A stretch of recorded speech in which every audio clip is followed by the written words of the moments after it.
dos autores Helena Cristina Almeida Pazin, Bruna Puente Renzel, Juliana Gomes Fiorotti, Andréa Isabel Giacomozzi e Andréa Barbarada Silva Bolsfield.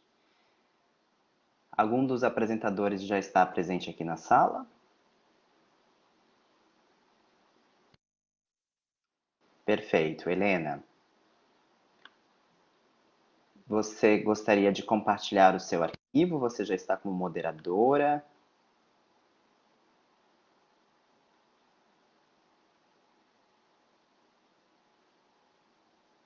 Ótimo. Perfeito. Então, é a Helena que vai apresentar? É isso?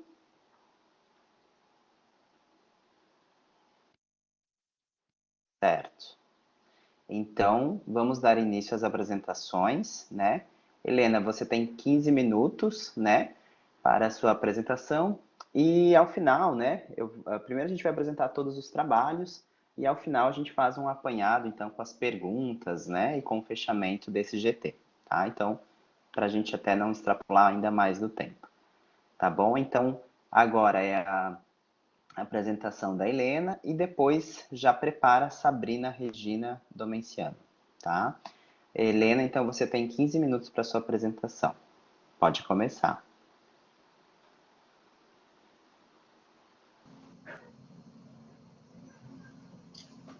Ok, gente, vocês estão me escutando? Eu não sou familiarizada com essa plataforma, desculpa. Sim, tudo certo, Helena. Ok, então.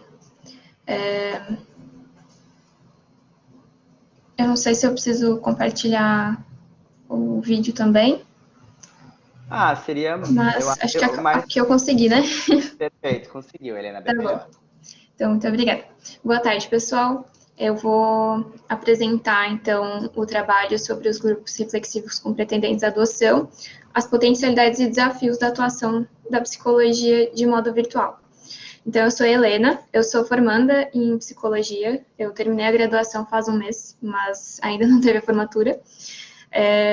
E eu fui extensionista bolsista do ProBolsas no semestre passado, e atualmente eu sou extensionista voluntária, eu não tenho bolsa.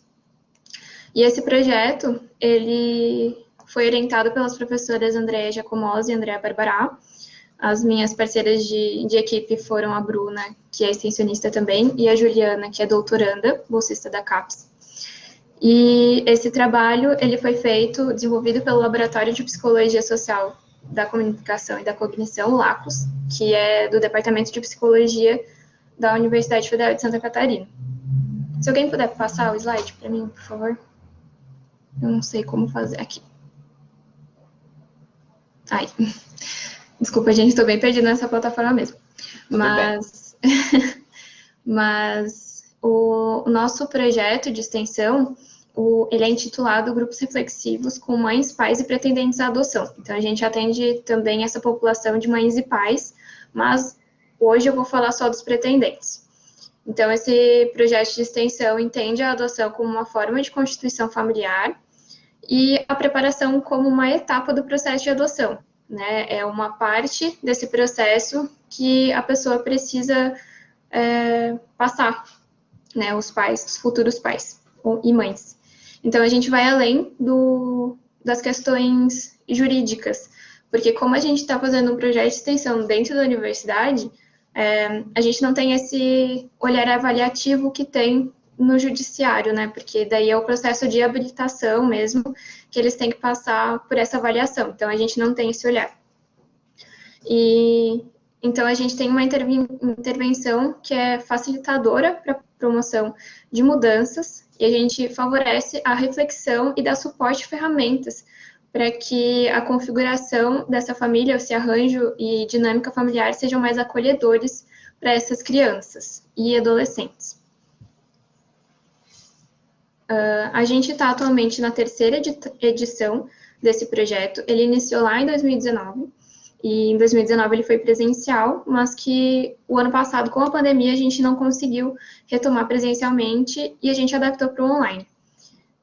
Todos os encontros que aconteceram online foram quinzenais e até agora a gente teve 3 ciclos de grupos com pretendentes, desde o ano passado até aqui, e a gente atendeu 66 pretendentes à adoção, a gente teve esses 66 participantes. E são participantes que, por serem pretendentes, estão em diversos momentos do processo adotivo. Tem pessoas que já estão habilitadas, aguardando a chegada do filho ou da filha. Tem pessoas que estão em processo de habilitação, então ainda estão nesse processo de avaliação, de entrevistas, de grupos do judiciário.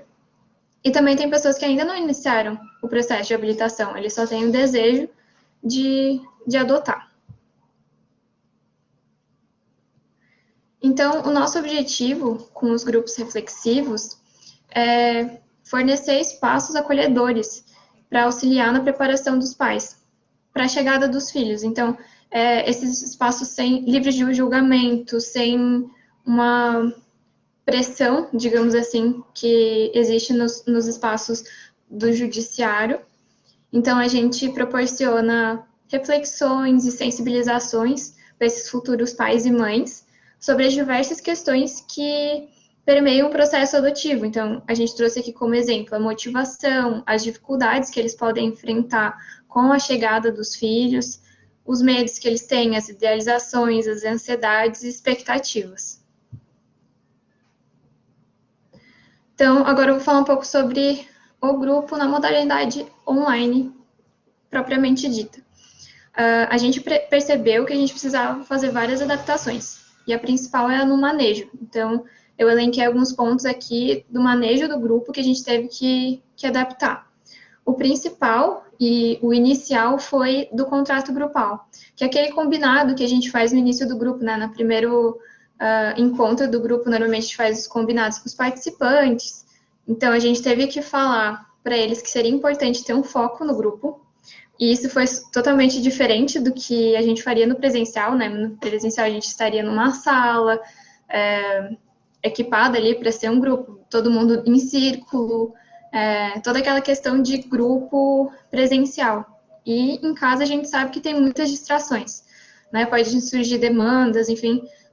A gente ficou com medo assim, a pessoa coloca o fone e vai dobrar a roupa enquanto está no grupo. E a gente não queria que isso fosse só uma questão de escutar, mas de refletir também, de compartilhar, de se colocar naquele espaço. Outra coisa que a gente teve que combinar é reservar um local adequado. Então, um local que a pessoa se sentisse segura para compartilhar suas questões, que proporcionasse o sigilo, que a gente também proporciona para eles, né? Então, pessoas, mesmo pretendentes, podem ter filhos, ou então outros familiares que moram junto.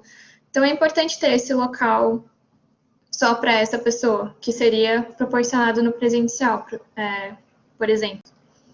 E a gente também teve que fazer combinados sobre a conexão da internet.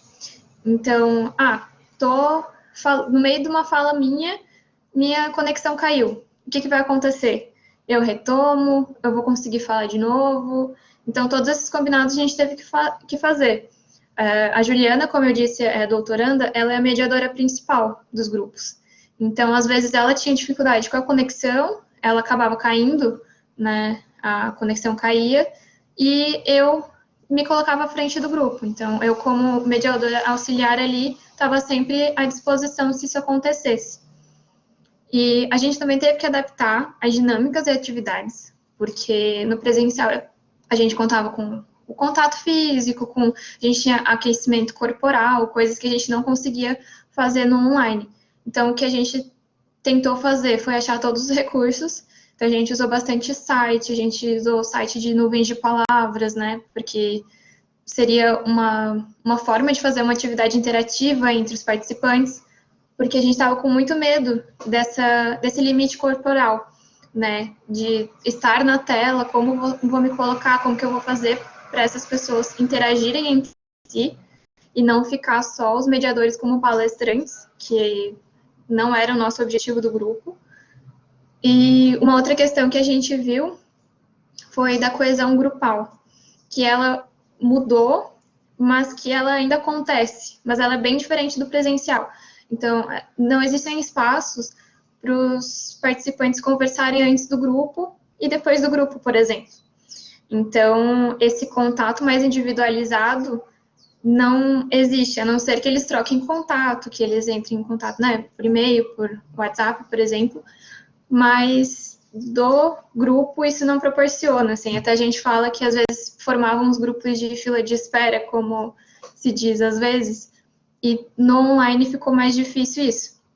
Mas com o tempo a vinculação vai acontecendo, só que ela demora um pouquinho mais para acontecer.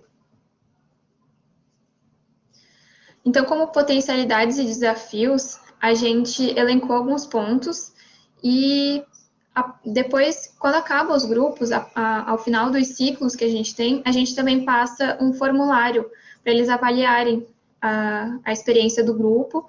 E agora no online a gente adicionou algumas perguntas, né, sobre essa adaptação do online.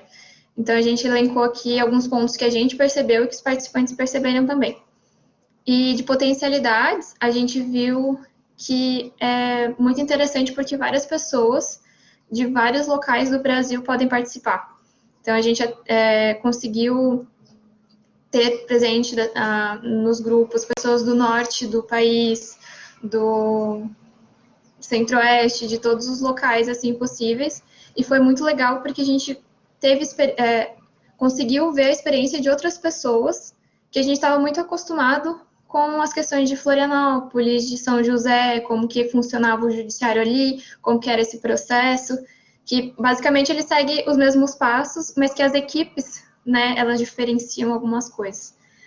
E a gente percebeu também essa facilidade de participação, porque até pessoas de Florianópolis tinham dificuldade de se deslocar até a UFSC, porque em horários assim, perto das 6 horas é praticamente impossível de conseguir chegar de um canto da ilha até o outro, ou até a UFSC, porque a UFSC tinha bastante trânsito ali nos arredores. E então a gente viu que era muito mais fácil agora, por ter assim, tô no trânsito, não consegui chegar ainda, mas pego meu celular no 4G, entro no grupo, consigo participar, né? Estacionei o carro, tá tudo bem. Que foi até uma questão que aconteceu no grupo mesmo. E então a gente percebeu essa otimização do tempo, que as pessoas não precisavam de deslocamento para chegar no grupo e ficava mais fácil de participar. Mas como desafios, eu já falei sobre a falta de contato físico e visual, e foi uma das questões que também pegaram bastante para a gente que foi mediador desses grupos. Várias vezes a gente conseguia ver na tela algum desconforto, alguma questão, mas que era mais difícil a gente conversar sobre. Então a gente trocava e-mails, tentava entrar em contato de formas alternativas, mas que esse contato visual mesmo foi mais difícil. Uma das, uma das dinâmicas que eu falei que a gente precisou adaptar foi, por exemplo, a de apresentação. No primeiro ciclo, a gente viu que todo mundo se apresentar com as câmeras ligadas ficava muito difícil para a gente ver quem que estava conversando. São muitas telinhas e as telinhas vão ficando pequenas. Então, agora a gente começou com a dinâmica de cada vez que alguém vai se apresentar, todo mundo desliga a câmera e só a pessoa que está apresentando fala. Então, a gente se vincula melhor com aquela pessoa, a gente olha no olho dela, sabe com que dá de fazer online. E as dificuldades de conexão da internet foram bem importantes nesse momento, principalmente no comecinho de 2020, que eu acho que nem as operadoras de internet estavam preparadas para o tanto de gente utilizando. Então, no início foi mais complicado, mas atualmente, assim, 2021, as pessoas já estão mais familiarizadas com as plataformas, com esse negócio de falar, abrir o microfone, quando cair a internet, como que retorna, essas coisas assim. Então, com o tempo a gente, mesmo que tenha sido um desafio e ainda as pessoas já estão mais adaptadas. E eu acho que é isso. Eu deixo aqui as referências que a gente utilizou. Mas é isso, gente. Ótimo, obrigado, Helena. Super pontual também na sua apresentação. Fui fazendo algumas anotações aqui, né? Que depois a gente retorna com o fechamento dos demais trabalhos, mas me interessei bastante. Eu, inclusive, tenho um artigo publicado com alunas aqui da Univale sobre as crenças, né, de pretendentes à adoção, sobre a adoção de crianças com deficiência, né? Então, realmente é um tema que me toca também, de alguma maneira. Então, depois a gente conversa um pouquinho mais, tá bom, Helena? Obrigado, viu? Por gentileza, a Sabrina Regina Domenciano está por aí? Sim, oi Sabrina. Então vamos lá. Vamos assistir a sua apresentação também.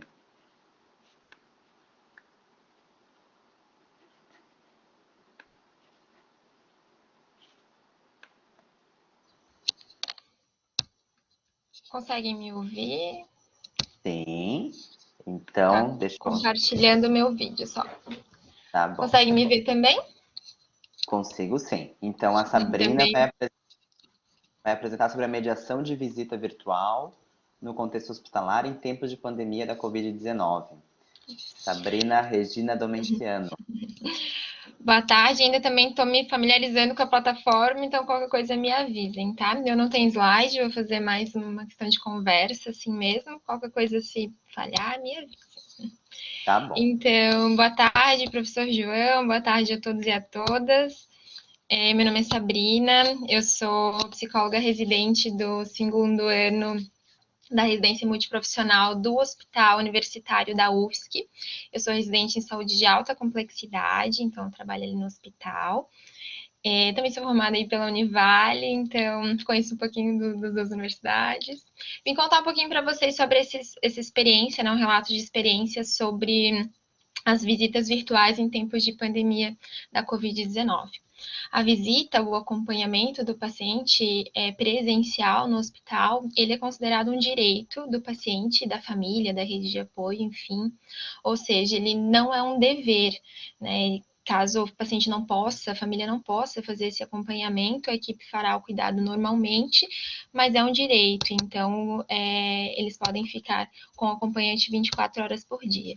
A teoria traz para a gente diversos benefícios sobre esses acompanhantes no momento da hospitalização, como o apoio emocional, o apoio prático em algumas atividades do cotidiano do hospital, o sentimento de pertença, visto que esse paciente, quando interna no hospital, ele acaba perdendo algo da identidade dele nesse ambiente, até mesmo pela vestimenta, pela comida.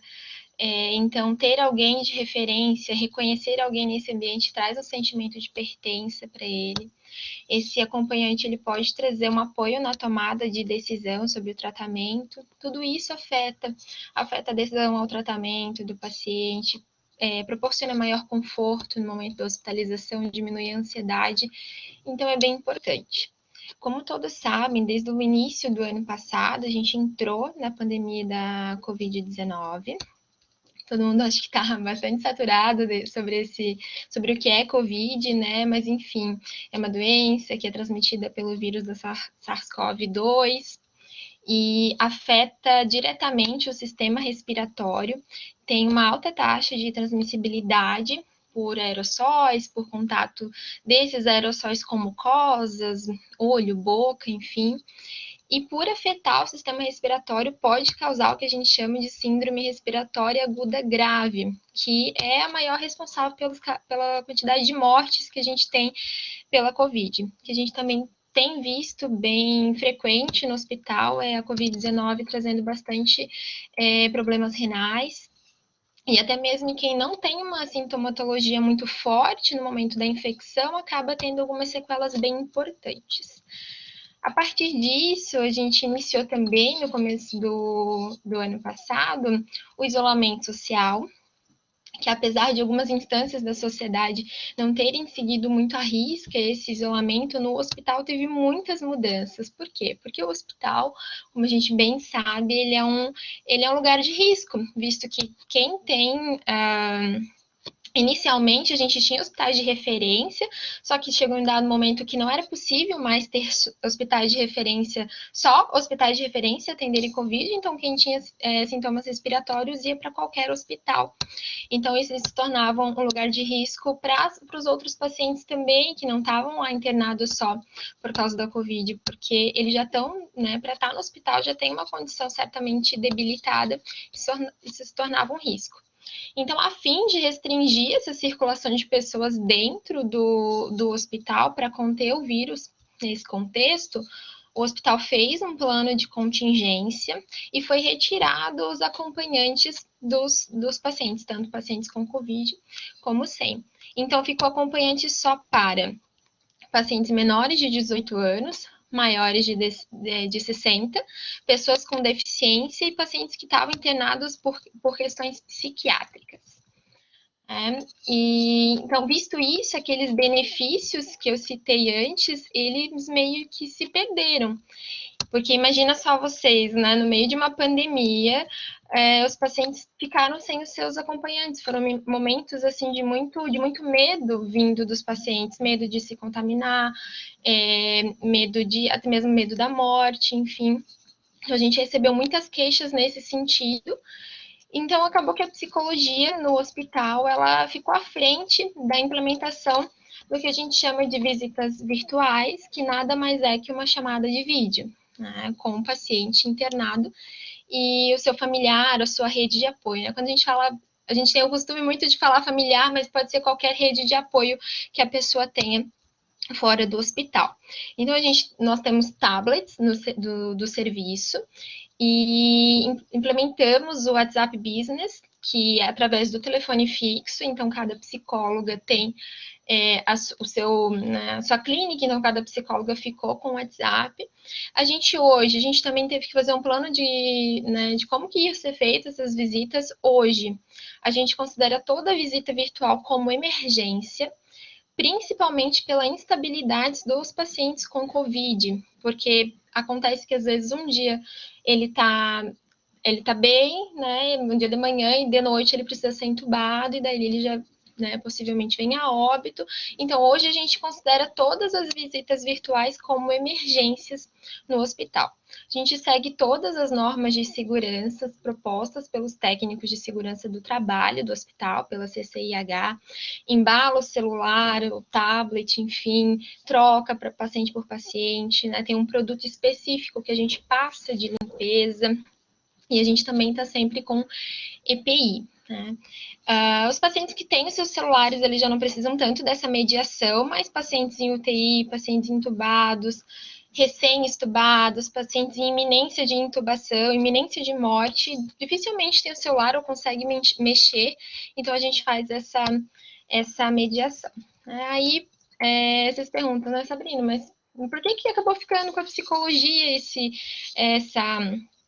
essa função, não é só uma chamada de vídeo, então por que qualquer profissional não faz? Essa foi uma discussão bem importante que a gente acabou tendo no hospital e a gente impulsiona bastante que outras profissões façam também as chamadas de vídeo de rotina, mas antes, a gente sempre fazia uma avaliação de que familiar estava mais capacitado para fazer esse acompanhamento. Então, a gente meio que migrou. E hoje, a visita virtual ela é também um atendimento psicológico. Por quê? Porque a gente consegue fazer a mediação entre o paciente e a família, principalmente os pacientes que estão com tráqueo ou estão entubados, mas estão acordados. A gente consegue fazer uma mediação, como seria em um atendimento presencial. A gente consegue avaliar esse familiar, essa rede de apoio, se tem condição de fazer chamada de vídeo nesse momento.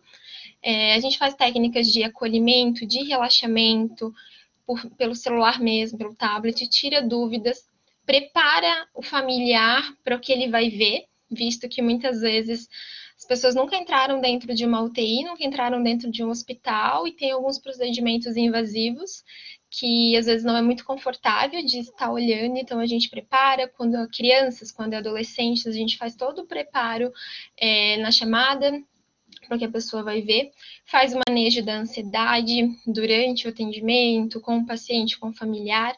Tudo isso pode ser feito antes, durante ou depois da visita, quando a gente perceber que a demanda tá ali.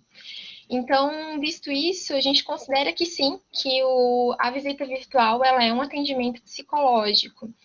A gente considerou dois públicos que tiveram um resultado bem importante com a visita virtual. O primeiro é a rede de apoio, os familiares, pois durante a pandemia fica muito difícil. Antes a gente conseguia dar os boletins, os médicos conseguiam falar presencialmente com essa família. Hoje não é mais possível isso. Então, a gente provoca uma aproximação da família com a equipe, com os médicos, com os nutricionistas, com os psicólogos, com os enfermeiros, consegue provocar essa aproximação. A gente consegue facilitar a comunicação com a família e, consequentemente, a compreensão do quadro clínico do paciente, até mesmo quando o familiar, a rede de apoio pode visualizar o paciente, é mais fácil para eles compreenderem a questão do quadro clínico. Abrindo um parênteses aqui sobre a Covid-19, lembrando que eu estou falando de todos os pacientes, tanto pacientes com Covid quanto pacientes sem, né? Que essa regra virou para todo mundo. Mas eu queria abrir o parêntese que a Covid-19, essa doença, ela tem várias, que todas as doenças têm representações sociais envolvidas, mas a Covid-19 tem uma representação político-ideológica bem importante. Então, o familiar conseguir, a rede de apoio conseguir ver o paciente, ver que aquele paciente está entubado, ver que aquele paciente está com tráqueo, facilita bastante o nosso trabalho de que a família compreenda a gravidade da doença que acometeu ele, né? Também é bem importante a visita virtual no favorecimento de um luto saudável, pois a gente está tendo bastante casos de óbito no hospital e a gente sempre impulsiona, isso é uma função da psicologia no hospital, mediar, impulsionar os rituais de despedida. Antes a gente fazia isso presencialmente. Esses rituais de despedida, apesar de dolorosos, eles são muito importantes para que depois a pessoa consiga, de alguma forma, ter um luto posterior mais saudável. Então, no começo da pandemia, quando a gente viu que as pessoas não estavam conseguindo fazer esse processo de ritual de despedida, os lutos estavam ficando bem complicados. Já o imediato estava complicado. Então, a gente implementou que as pessoas pudessem fazer o ritual de despedida online também, por chamada de vídeo. Obviamente que não vai ter o toque, né? Mas tinha as palavras de conforto, tinha as despedidas, tinha os pedidos de perdão, tem ainda, né? Então isso está ajudando bastante a rede de apoio que fica. E o segundo público é o paciente, pois é bem comum eles ter a sensação de que a família deixou eles ali, principalmente alguns mais idosos que estavam em UTI, falavam que a família tinha abandonado. Então, a gente poder aproximar essa família de forma online trouxe uma sensação de cuidado, uma sensação de acolhimento por parte da equipe, de que a gente estava lá e estava olhando o sofrimento deles ali sozinho. Então, a gente está fazendo alguma coisa na medida que a gente pode para evitar esse sofrimento. A possibilidade do contato com as pessoas importantes, preservar as relações, principalmente em longas internações, porque às vezes temos internação de 2 dias, mas temos internações de 4, 5 meses. Imagina se a pessoa ficar 4, 5 meses sem ver ninguém da família, da rede de apoio. Então, a gente auxiliava essa pessoa a preservar essas relações. E até mesmo uma coisa que foi um diferencial da visita virtual para a visita presencial é que a gente consegue fazer encontros coletivos. Por exemplo, em uma única chamada de vídeo pelo WhatsApp, a pessoa conseguia unir 10, 12 filhos, né? Então, coisas que não seriam aí tão possíveis no presencial. Então, conseguiria encontrar todo mundo na mesma chamada. E esses familiares ainda tinham, esses pacientes ainda tinham o auxílio dos familiares, mesmo que online, na tomada de decisão sobre o tratamento. E, consequentemente, né, teve aí uma baita diminuição da ansiedade, reativar a internação hospitalar e do medo. Né? É mais ou menos isso que acontece, como acontece a visita virtual. O que eu gostaria de deixar é que Para a psicologia no geral, a pandemia trouxe muita adaptação, mas para o psicólogo hospitalar a gente teve que adaptar todos os nossos recursos, as nossas intervenções, o nosso setting. Imaginem só, o nosso trabalho é a fala, né? E a gente precisou botar uma N95 que deixou a gente sem ar, o paciente também estava com máscara e óculos e EPI. O vínculo ficou um pouco prejudicado, sim, mas a gente foi adaptando. E essa, né, foi uma forma de a gente adaptar algo que era muito importante para os pacientes. E também foi possível mostrar para a gestão do hospital quanto era importante a gente investir em tecnologia, em tablet, uma boa conexão de internet. Tudo isso deu para fazer agora na pandemia. E acho que pensando num cenário pós-pandêmico, isso vai ficar. A gente viu como é possível, como é importante, como também tem benefícios essas questões das tecnologias, e acho que vai ser uma prática aí para a psicologia hospitalar que foi implementada agora, mas que vai ficar para a posteridade. Acho que é isso. Obrigado, Sabrina, né? Muito legal te ver assim num outro espaço, né? Num outro momento da tua carreira e quão rico, né? Tem sido essa experiência, né? Enquanto psicóloga residente do HU da UFSC, e ainda mais, né? Em tempos de pandemia, assim, porque tu pegou tanto a R1 quanto agora a R2, ainda em pandemia, né? Então toda a tua experiência enquanto residente vai ser numa situação bastante atípica. Então, depois eu fiz algumas anotações aqui para a gente conversar um pouquinho mais, tá? Obrigado pela tua participação, Sabrina. Agora, o terceiro trabalho dessa tarde é intitulado Pais Criança, Mães Criança, um estudo sobre a homoparentalidade adotiva, das autoras Daniele Torres Almeida, Lana Marques da Luz e da professora Larissa Paravente.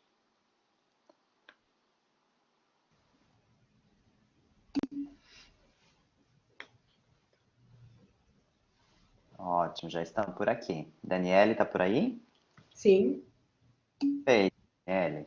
Então, podem começar. Obrigada, professor. Boa tarde a todos. Então, a gente vai apresentar o trabalho que é intitulado A Parentalidade em Famílias Homoafetivas Adotantes. Para dar introdução ao tema, a gente vai trazer alguns aspectos teóricos. A parentalidade, ela é um processo psíquico que inicia a partir do desejo da filiação, no qual ocorre uma reorganização mental que envolve a criação de vínculos de parentesco e a simbolização das funções parentais, que ultrapassam tanto o campo social quanto o campo biológico. Nesse sentido, a parentalidade positiva ela pode ser compreendida como um conjunto de práticas que proporcionam um desenvolvimento cognitivo e socioemocional que é satisfatório em crianças. Essa parentalidade ela pode ser alcançada também através da adoção. Por adoção, entende-se o processo de criação de um relacionamento afiliativo que difere da filiação biológica, além de envolver aspectos sociais, jurídicos e afetivos. Em relação também à adoção, nós temos a adoção tardia, onde são observados alguns preconceitos e alguns obstáculos. Um deles é a ideia de que uma criança menor ela se adaptaria mais facilmente à dinâmica da nova família, além de que o próprio termo ele já discrimina a adoção de crianças mais velhas por esse entendimento de que essa faixa etária ela foge do modelo tradicional de família. Esse termo adoção tardia ele vem sendo substituído pelo termo adoção necessária. A adoção necessária adota-se porque é um termo que abarca não só a adoção de crianças mais velhas, como também a adoção de crianças que possuem algumas deficiências, alguma doença, ou então criança com grupo de irmãos. Outro conceito que a gente pode entender aqui é sobre a homoparentalidade. A homoparentalidade ela acontece quando pelo menos um dos pais que compõem a díade ela se considera homossexual. os estudos sobre a homoparentalidade, eles evidenciam uma inexistência de distinção em termos de vantagens e de prejuízos em relação à parentalidade homoafetiva em relação aos casais heteronormativos, tá? A literatura sobre a homoparentalidade e também a adoção destaca essa necessidade de uma realização maior de pesquisas empíricas no contexto brasileiro, visto que é uma temática que tem ganhado notoriedade nos espaços da discussão social e podem contribuir no entendimento de como se constitui a parentalidade em famílias homoafetivas e aquilo que contribui para a opção de constituir a relação parento-filial por meio da adoção. Nesse sentido, o objetivo geral da pesquisa foi investigar a parentalidade em famílias homoafetivas adotantes de crianças com idade entre 3 e 11 anos. E os nossos objetivos específicos foram identificar os aspectos sociodemográficos, relacionais e da dinâmica familiar de pelo menos 3 gerações da família, caracterizar o exercício da parentalidade em famílias homoafetivas adotantes, identificar variáveis influenciadoras do exercício dessa parentalidade e conhecer os fatos significativos da história familiar relacionados à parentalidade e à adoção. A nossa pesquisa, então, é uma pesquisa empírica, de abordagem qualitativa, exploratória, descritiva e transversal. Participaram da nossa pesquisa, então, 8 adultos, sendo 4 homens e 4 mulheres, com idade entre 33 anos e 54 anos, e com filhos entre 4 e 11 anos de idade. Esses participantes tinham um tempo aí de adoção variando entre 2 e 8 anos. Eles eram residentes na região do Vale do Itajaí, do Sul Catarinense. O contato ele foi feito a partir do Fórum da Comarca de Itajaí, sendo uma parte desses participantes acessados por conveniência. A entrevista, nós utilizamos 2 instrumentos, uma entrevista que é um roteiro de entrevista semi-estruturado, com 9 perguntas. Essas perguntas elas foram embasadas teoricamente pelo modelo integrativo de Holgug. Esse instrumento ele teve o objetivo de descrever as experiências e as reflexões dos participantes acerca da homoparentalidade e também da adoção. O outro instrumento que a gente utilizou foi um genograma. O genograma ele consiste numa construção de uma representação gráfica de pelo menos 3 gerações da família desse participante, né? E esse instrumento teve o objetivo de identificar e de compreender os aspectos relativos à constituição familiar, além de identificar a origem desses membros e a relação existente entre eles. Cada entrevista teve, em média, 90 minutos de duração. Nós obtivemos a aprovação do comitê em janeiro deste ano e, após a aprovação, a gente entrou em contato com o Fórum da Comarca de Itajaí para explicar a pesquisa e obter o termo de anuência. Com esse termo, a gente entrou em contato com os participantes para explicar a pesquisa e combinar uma data e um horário para essa entrevista. A entrevista ela foi realizada pelo Skype, seguindo todos os protocolos de segurança por conta do Covid-19 e as orientações do Comitê de Ética para a realização de pesquisas online. Previamente, a gente solicitou a assinatura do TCLE e a gente documentou verbalmente no início da entrevista, juntamente com a solicitação para a gravação das entrevistas. E como devolutiva, a gente combinou, então, a entrega de uma cópia desse artigo produzido, a figura do genograma e também a nossa disponibilidade para conversar sobre os resultados que a gente obteve. Os resultados a gente analisou por meio da análise categorial temática proposta por Bardhan. Agora a gente dá início às nossas discussões da pesquisa. Como um dos instrumentos que a gente utilizou foi o genograma, a gente decidiu compartilhar o genograma de uma participante, a participante P2. Na parte superior do esquema, a gente consegue observar os pais dessa participante. O quadrado significa o homem e o círculo significa a mulher.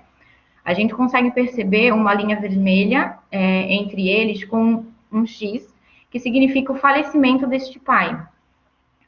Logo abaixo a gente consegue ver a participante, o seu irmão, e tem uma linha verde que significa os relacionamentos de harmonia entre eles. Logo ao lado, a gente consegue observar a companheira e a filha dessa díade, né? A partir daqui a gente começa, então, as nossas duas grandes categorias.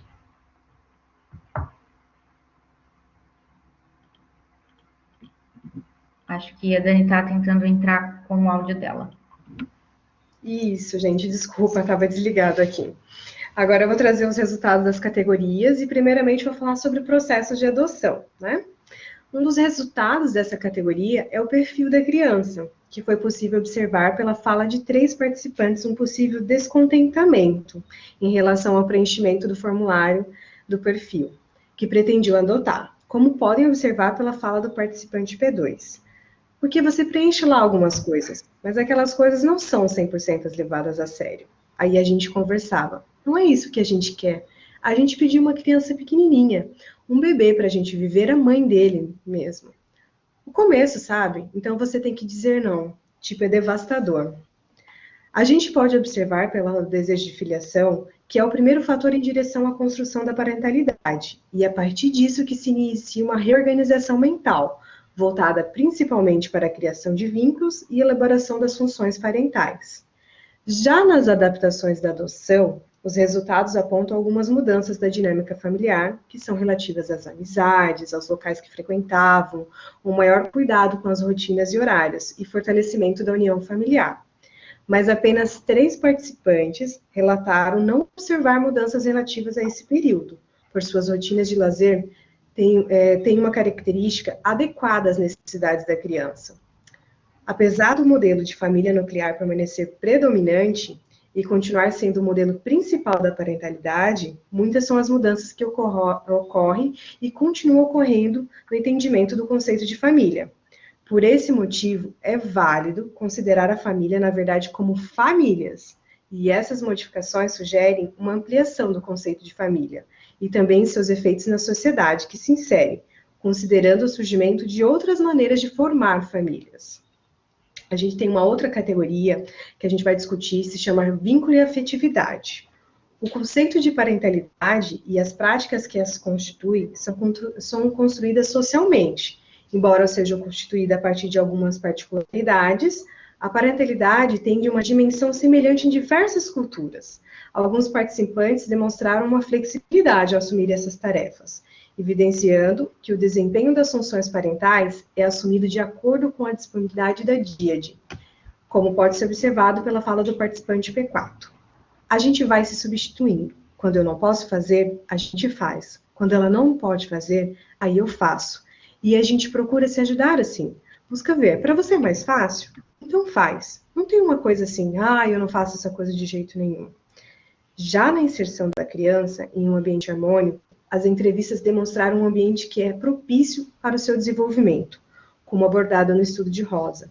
À medida que os participantes buscavam estar presentes em diversos âmbitos do desenvolvimento dessa criança, criando estratégias com seus parceiros para suprir essas necessidades de acordo com a sua disponibilidade, foram apontados alguns desafios no que diz respeito à parentalidade e à criação de um vínculo com a criança, como pode ser observado pela fala do participante P5. E daí o primeiro ano era assim, você vai me devolver? Mas devolver para onde? Eu não tenho. Mas ela não acreditava. Ela estava fazendo de tudo para ver se a gente realmente ia tomar atitude e era cada vez pior. Dela se morder na escola, de fazer coisa errada, de provocar, tudo para dizer, vai me devolver agora? Que você vai me devolver? Quero ver se você vai aguentar isso. Esse medo era expresso por comportamentos de testar o amor dos pais, como mostra na fala dos participantes P4. Eles faziam cada coisa para atenção, você não tem ideia, era uma coisa muito louca. Já na fala do participante P5, ele comenta, eles tentam te separar, eles tentam te xingar, é como quem diz assim, eu duvido que você me ama. Outra questão é sobre a criança ser adotada por um casal homoafetivo. O fato de ser criado por casais homoafetivos pode sugerir que essas crianças cresçam aprendendo a respeitar o amor do próximo, independente das escolhas individuais, e como pode ser observado pela fala do participante P6. Primeiro que, para mim, eu sei que não é minha filha biológica, mas para mim, eu nunca via como uma filha adotiva. Ela é minha filha, estava escrito em algum lugar que isso iria acontecer e que ela viria para a gente. Para mim não existe essa diferença, ela é minha filha. Já em relação ao vínculo e a afetividade, os participantes exerciam essa prática de acordo com as dimensões da parentalidade, através de um discurso de senso comum, sendo o amor, a presença e a educação atividades consideradas mais importantes para o exercício da parentalidade.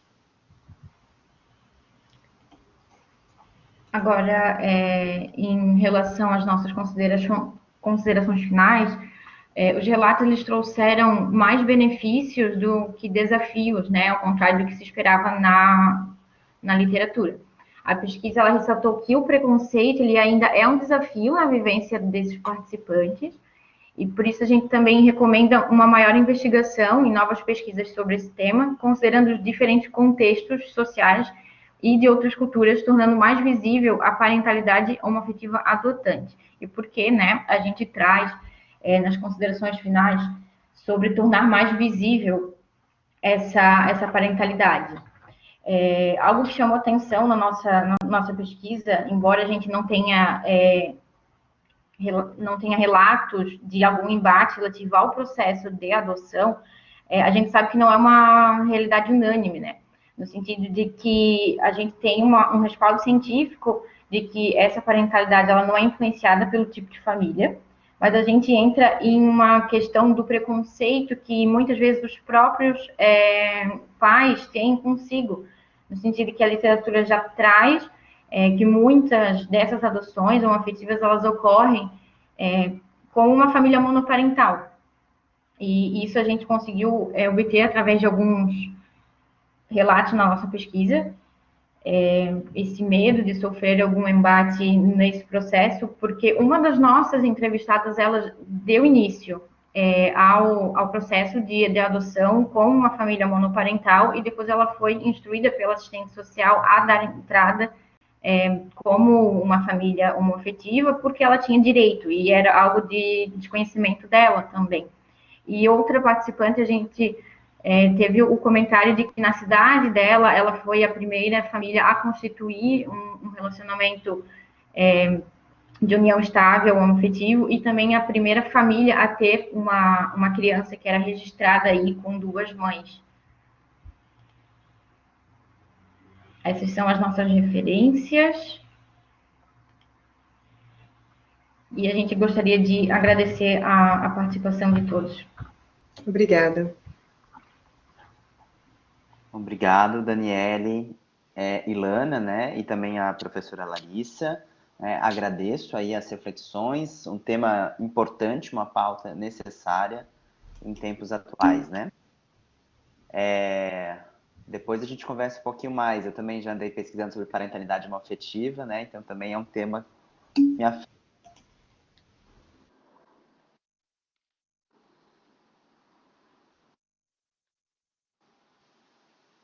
Vamos lá. Então, o próximo trabalho é o trabalho intitulado Técnicas de Inteligência Artificial e Transtorno Depressivo Maior, Revisão Sistemática, dos autores Júlio César Gonçalves do Pinho e Adriana Gomes Alves. Júlio está por aí?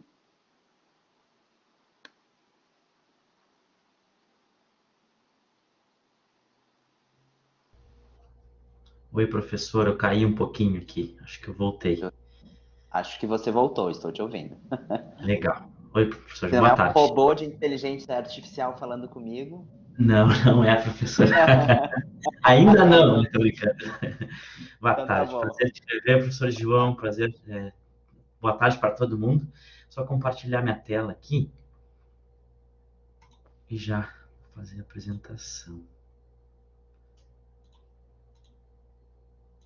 Por favor, só se puder me sinalizar se está aparecendo a apresentação, eu agradeço. Está sim, Júlio. Então tá, boa tarde. Vou falar um pouquinho então, esse é um trabalho puramente teórico, tá? É uma revisão sistemática que ela está fazendo parte, está compondo a fundamentação teórica da pesquisa de mestrado, né, aqui na Univale, no mestrado profissional de psicologia aqui da Univale.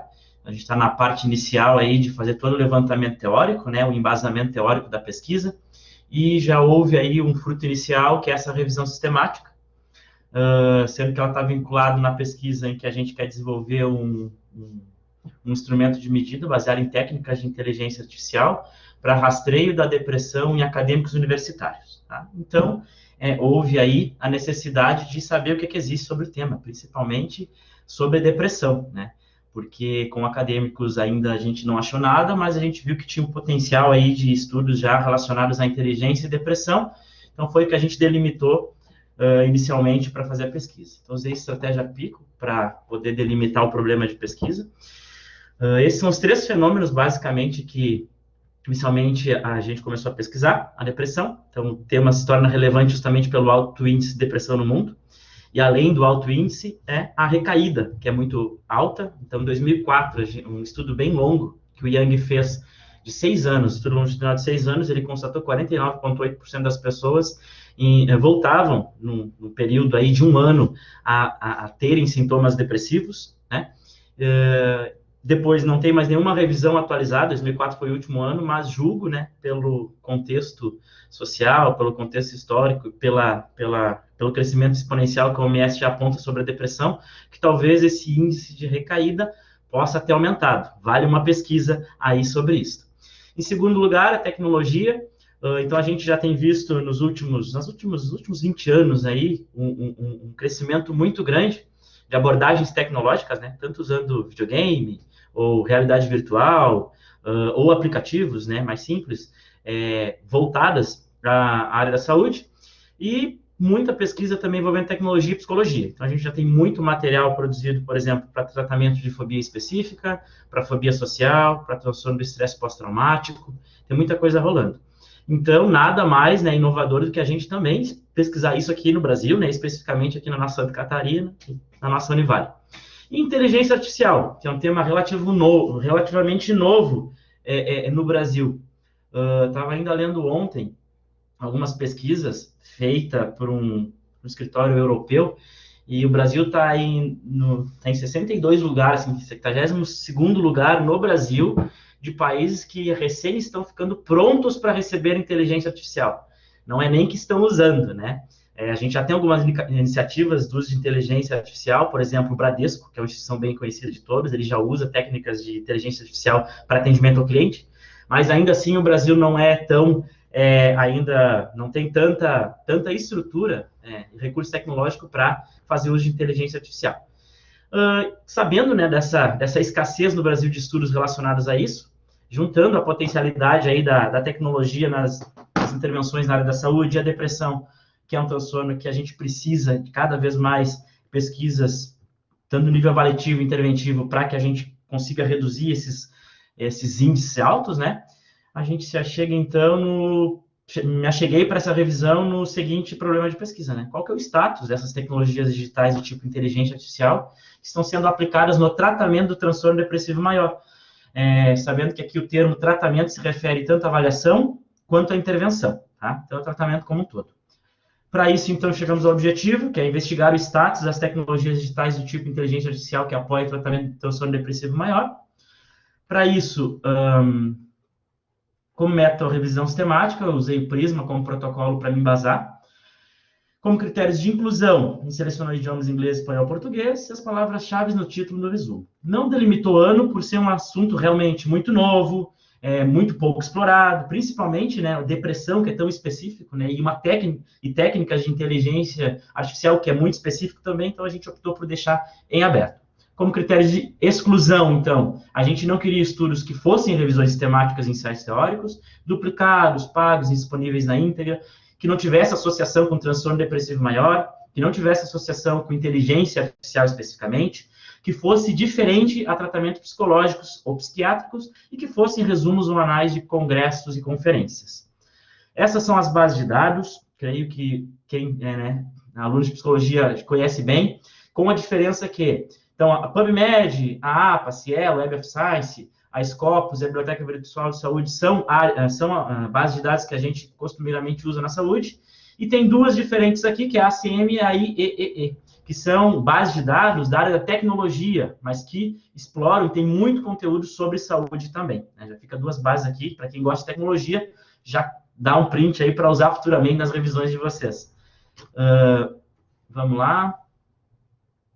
Então, os meus resultados foram esses, né? Então, identifiquei 197 artigos, isso que eu não filtrei por ano, né? Então, um número relativamente baixo, perto de alguns fenômenos que a gente estuda, né? E, por fim, aí, para análise final, foram 27, tá? Desses 27, eu queria investigar 3 coisas neles, né? Primeiro, né, com base no meu projeto de pesquisa, que eram que variáveis psicológicas que os estudos de inteligência artificial voltados à depressão estavam investigando, que instrumentos eles estavam usando e qual o nível de predição do TDM, né? Predição é o quanto essa inteligência artificial conseguia prever se a pessoa tinha transtorno depressivo ou não tinha transtorno depressivo. Então, essas eram as três perguntas mais importantes que vão, né, condensar o corpo teórico da minha dissertação. Vamos aos resultados. Então, se tratando das variáveis psicológicas investigadas nesses 27 estudos, chegamos ao seguinte resultado. A maioria dos estudos, então, eles fizeram uso de exames de ressonância eletromagnética para fazer ali a aprendizagem e a aplicação das técnicas de inteligência artificial. Ou seja, eles pegavam, né, as chapas, as imagens, né, e a partir de determinadas configurações e pixels dessa imagem, eles ensinavam as IAs, por meio de algumas técnicas, a identificar que áreas eram diferentes da população não clínica. Tá? Então, teve uma prevalência muito grande de estudos, aplicação dessas IAs em estudos de neuroimagem. Em segundo lugar, ficou os aspectos sociais, né? Então, IAs aplicadas em recursos diários dessas pessoas. Então, a gente teve aí o uso massivo desses aspectos sociais, a medida desses aspectos sociais de aplicativos, né? De smartwatches, de sensores, vários instrumentos que se utilizaram para medir o quê? Então, o quanto essa pessoa, por exemplo, acessava ambientes com ruídos, qual o nível de luz, a qualidade do sono, passos, localização. Então, aquela premissa, né, que a gente está sendo monitorado o tempo todo já está sendo usado como base de dados, tá? Para investigar aí aspectos da saúde psicológica, da nossa saúde psicológica. Então, foi o segundo aspecto que mais apareceu, os aspectos psicossociais. Puramente, né, fisiológicos, comportamentais, que esses instrumentos, como celular, smartwatches, permite hoje, né, criar essa base de dados. E o terceiro, recursos orgânicos. Então, ali ele foi bem tímido, né? Então, a gente só teve 2 estudos que fizeram, um com urina, né, decodificaram ali o plasma da urina, e outro que retiraram uma amostra de tecido encefálico para verificar e fazer leituras do DNA. Tá? Então, essas foram as 3 variáveis psicológicas investigadas nesses estudos que usaram a inteligência artificial como meio, né, de decodificar a depressão. Sobre os instrumentos mais utilizados, então a gente teve aqui, já que, né, houve uma prevalência bem grande aqui no slide anterior das áreas encefálicas, não seria diferente, então, ter o eletroencefalograma como instrumento mais utilizado para conseguir discriminar a depressão. Segundo, ficou a escala de depressão do Hamilton. Terceiro, a entrevista estruturada do DSM. E aí temos, de forma bem tímida, o inventário do Beck, uma entrevista neuropsiquiátrica e sensores, aplicativos smartwatches. E, finalmente, né, falando de técnicas de inteligência artificial, a gente teve as 2 mais relevantes, que é suporte de vetor por máquina, que é uma técnica específica de inteligência artificial que usa determinadas formas estatísticas para chegar no resultado, e a inteligência neural artificial, que é o último nível de inteligência artificial que já simula essas redes simulam realmente os nossos neurônios. Né? Então, a inteligência artificial ela é toda configurada como se fosse o nosso cérebro, e a partir disso essa inteligência vai aprendendo conforme a base de dados vai sendo alimentada, tá? Não vou me delongar muito aqui nesses termos, porque não é da nossa área, né? Enfim, estou estudando agora também. Mas, de modo geral, como conclusão, a gente já chega que já existem estudos bem promissores usando inteligência artificial, que ainda é um assunto que muitas pessoas consideram perigoso, né? Se tratar vai substituir a inteligência orgânica, então a gente já tem muito estudo na área, né? O que nos aponta a necessidade de cada vez mais estudos sejam feitos para justamente aprimorar isso. E ainda ontem eu estava lendo um artigo sobre isso, falando que a maioria desses das inteligências artificiais que existem, elas não são pautadas por estudos científicos. Então a gente percebe, a IA já tem aí, né, ela foi criada há mais de 50 anos, estudos mesmo começaram a ser conduzidos há 20 anos e a gente só tem aí 27. Então, como mostra que nós, como acadêmicos, temos uma obrigação aí, principalmente se tratando de saúde, né, a começar a investigar também tecnologias mais complexas como a IA. E mais ainda no Brasil. Só em 2008, que saiu uma portaria aí, incluindo ali no Ministério da Tecnologia, algumas precauções que se deve ter no uso de inteligência artificial. No Brasil, só em 2018, falei 2008, né? É 2018 que saiu essa portaria. Ou seja, é muito recente e a gente precisa estudar isso. Aqui as minhas referências. Desculpa se eu acelerei, é que eu estava sem noção de tempo, de quanto tempo eu tinha aqui, tá? Mas é isso, professor João. Obrigado. Obrigado, Júlio. Muito legal ver aí, né, a primeira parte aí do seu projeto de dissertação do mestrado em psicologia da Univale já, né, começando a dar alguns frutos, digamos assim. E, claro, eu fiz aqui algumas anotações, vi que tu já está refinando a pesquisa, né? Eu tinha visto você há um tempo atrás, né, com a discussão dela, parece que está cada vez mais refinada, né, com um objetivo mais específico e que torna ela ainda mais interessante. Obrigado, viu, Júlia, por trazer essas novas perspectivas aí em relação à inteligência artificial, tá? Então, vamos lá ao último trabalho desta tarde, que é intitulado Uso de aplicativos em saúde para a educação de pacientes com dor. Dos autores do professor Jamil Sardar Júnior, Andressa Mores, Gabriel Rodrigo da Silva, Maria Luísa Machado de Santana, Maicon Silvino da Cunha, Sheila da Silva Wollstong e Theo Zanetti Félix.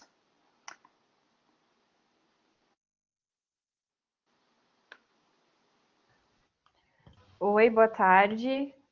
Boa tarde, Malu. Boa tarde, professor.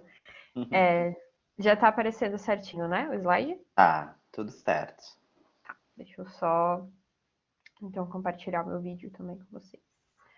Muito bem.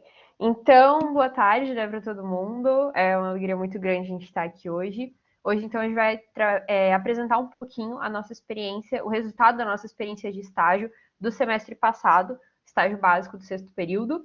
Eu sou a Maria Luísa, né, mais conhecida como Malu, como o professor João me chamou. Estou no 7º período, finalizando agora o 7º período de Psicologia aqui na Univale.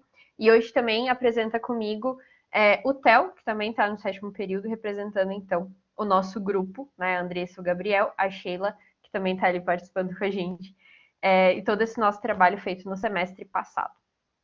Então, a gente vai apresentar um pouquinho sobre o uso de aplicativos em saúde para psicoeducação de pacientes com dor. Então, sabendo que esse nosso estágio, ele aconteceu no grupo psicoeducativo de manejo da dor crônica, que é feito, né, junto com a orientação do professor Jamir, e é esse estágio básico do 6º período, ali na Univale. Então, a gente começa trazendo o conceito de dor crônica, né? Afinal, a dor, ela é essencial à nossa sobrevivência, ela é uma condição que todos nós vivemos, porém, a dor crônica, ela perde a sua função de advertência, essa função, ela se esgota, porque ela é uma dor que ela permanece por meses, por anos. Então, ela é uma dor permanente, né? Então, a pessoa tem crises, ela pode ter mais de uma crise por dia, né? Então, justamente, isso que se configura um quadro de dor crônica, essa permanência.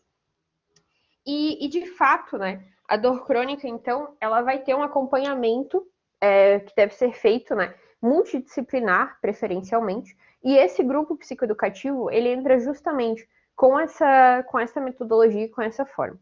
No nosso grupo, na nossa experiência de estágio, nós adotamos, então, o modelo da perspectiva biopsicossocial da dor. Então, uma forma de entender a dor, de visualizar esse fenômeno, com base em 3 pilares principais, que são as mudanças biológicas, o contexto social e o estado psicológico desta pessoa. Então, cada um desses fatores vai ter um papel distinto dentro do quadro da dor crônica. Nós trazemos os fatores como fatores emocionais, cognitivos e sociais, que mediam essa experiência subjetiva da dor. Então, os fatores cognitivos, eles estão relacionados às crenças sobre a dor crônica, os fatores emocionais estão relacionados à ansiedade, estresse, né, aos humores. E, por último, os fatores sociais são as interações comportamentais e ambientais, que estão relacionados aos processos de aprendizagem e de reforço. Então, os aspectos biológicos, eles podem iniciar, manter ou modular as alterações físicas. Os fatores psicológicos e emocionais, né, eles influenciam na avaliação da percepção desses sinais físicos. E os fatores sociais modelam as respostas comportamentais do paciente a esta percepção das suas alterações físicas. Logo, é justamente nesse ponto que a psicoeducação vem como uma forma de acompanhamento da pessoa que tem dor crônica. Então, a psicoeducação, ela é uma intervenção que consiste no oferecimento de informações sistemáticas, estruturadas e didáticas sobre uma determinada condição clínica e o seu tratamento. Os modelos psicoeducacionais, eles vão muito além do campo da psicologia. Então, eles trazem conceitos de outras disciplinas também, da pedagogia, da filosofia, sociologia, linguística, enfim, várias outras áreas, né? Então, a psicoeducação, ela vem também como uma forma de instigar a autoconfiança desse paciente, estimular a sua criação de metas, né? Exercitar estratégias, né? Para que ele consiga reestruturar e entender melhor, identificar esse problema e buscar sempre, né, táticas e procedimentos para conviver com esse quadro de dor crônica, né? Afinal, isso hoje é um dos principais objetivos quando a gente trata da psicoeducação, né? É justamente isso, é fazer com que a pessoa melhore a sua qualidade de vida. Não buscar propriamente uma cura específica, mas que ela consiga seguir o seu curso de vida e ter uma qualidade de vida. Saber buscar estratégias para lidar com aquilo, né? Logo, então, essa técnica da reestruturação cognitiva, ela faz uso justamente do diário da dor, que é uma forma, é um método utilizado justamente para poder fazer essas identificações desses pontos principais. E hoje, a gente tem também o uso de aplicativos, justamente dos profissionais de saúde e os seus pacientes, para que essa educação em saúde seja cada vez mais autônoma e que esse paciente tenha cada vez mais condições de acessar essa informação, né? E principalmente com uma redução de custos. Afinal, os celulares, os aplicativos são tecnologias extremamente disseminadas, né? E que, com a utilização correta, podem ser fontes de grande informação para esse público em relação ao seu quadro de saúde. Então, o Theo agora vai compartilhar um pouquinho com a gente sobre o nosso relato, então, na vivência desse estágio. Boa tarde a todos. Então, sobre relato de experiência, para a construção do aplicativo, foi feita uma pesquisa em fontes que abordassem o tema de dor crônica. Após a gente fazer esse levantamento, nós convocamos uma parceria com os acadêmicos do curso de design de jogos que permitiu o desenvolvimento do software. Então, ao pesquisar sobre os aplicativos já existentes nessa área, foi identificada a falta de alguns recursos e ferramentas, além de não contemplar todos os tipos de dores crônicas que existem. Um fato é que os aplicativos eles estão majoritariamente relacionados à cefaleia e excluem outras condições de dor, né?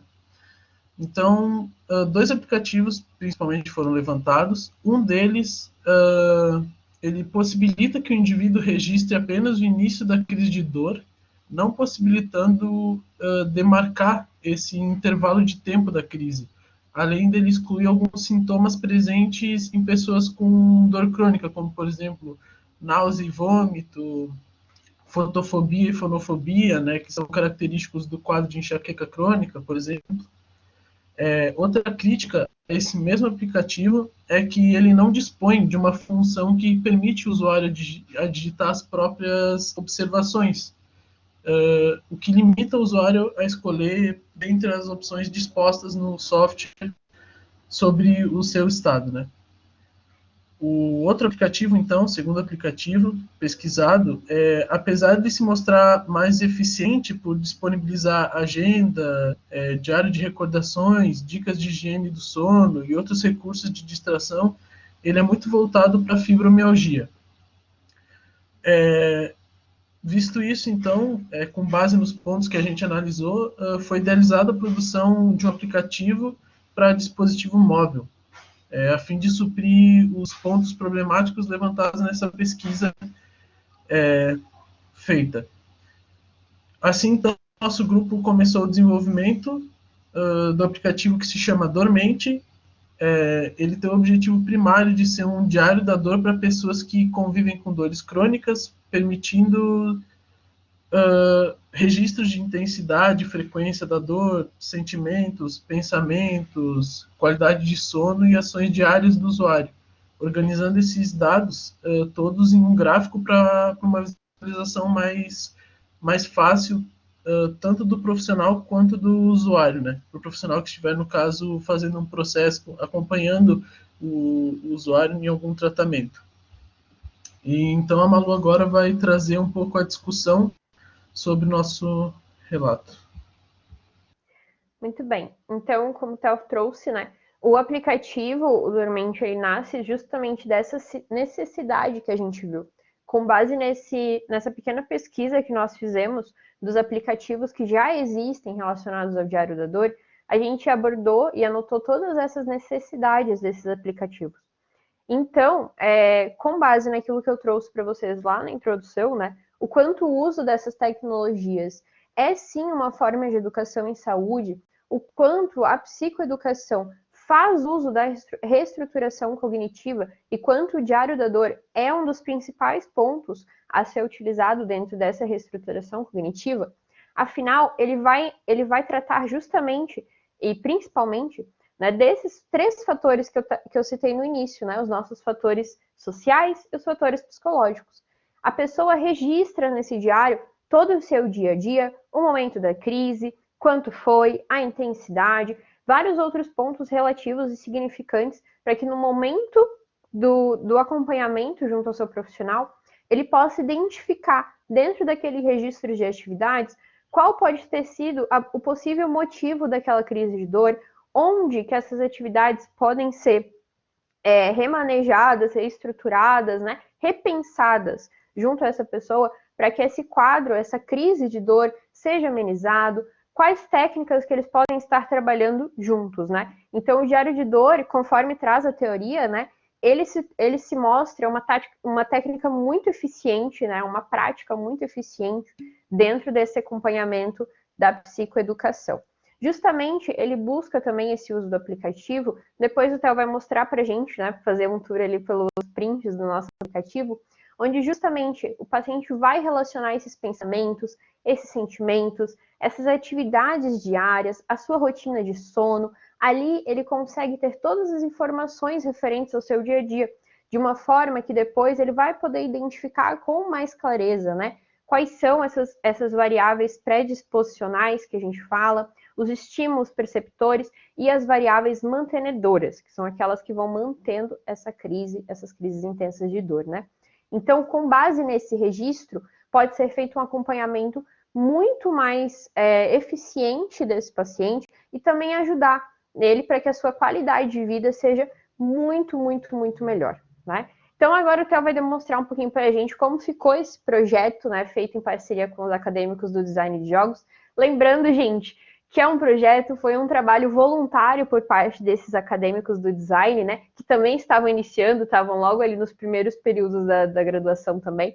Então foi uma parceria bem interessante. E esse é um projeto, né, é só como se fosse um rascunho, né, para demonstrar a vocês como seria esse aplicativo tão idealizado por nós. Theo? Então, fazendo uma tour bem rápida pelo aplicativo, ali no primeiro quadro à esquerda, tem o espaço para o preenchimento do diário. Então, a pessoa pode colocar alguns pensamentos, alguns sentimentos, alguma situação específica que engatilhou uma crise de dor. No segundo quadro, a gente tem as intensidades da dor e o período do dia, além de também a gente colocar esses subitens que podem ser preenchidos. No próximo slide a gente vai mostrar que eles têm umas opções para preencherem. Ali, então, está o exemplo no terceiro quadro, o exemplo do diário preenchido, junto com a intensidade da dor, intensidade 7. O que engatilhou a dor foi uma discussão com o filho. E ali os gráficos referente ao registro dos dados. Pode ir para o próximo.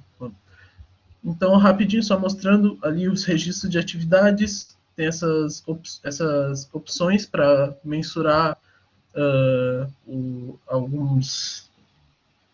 a disposição do indivíduo durante o dia, a qualidade do sono, os pensamentos, sentimentos, isso tudo para o aplicativo poder mensurar e registrar e jogar para o gráfico.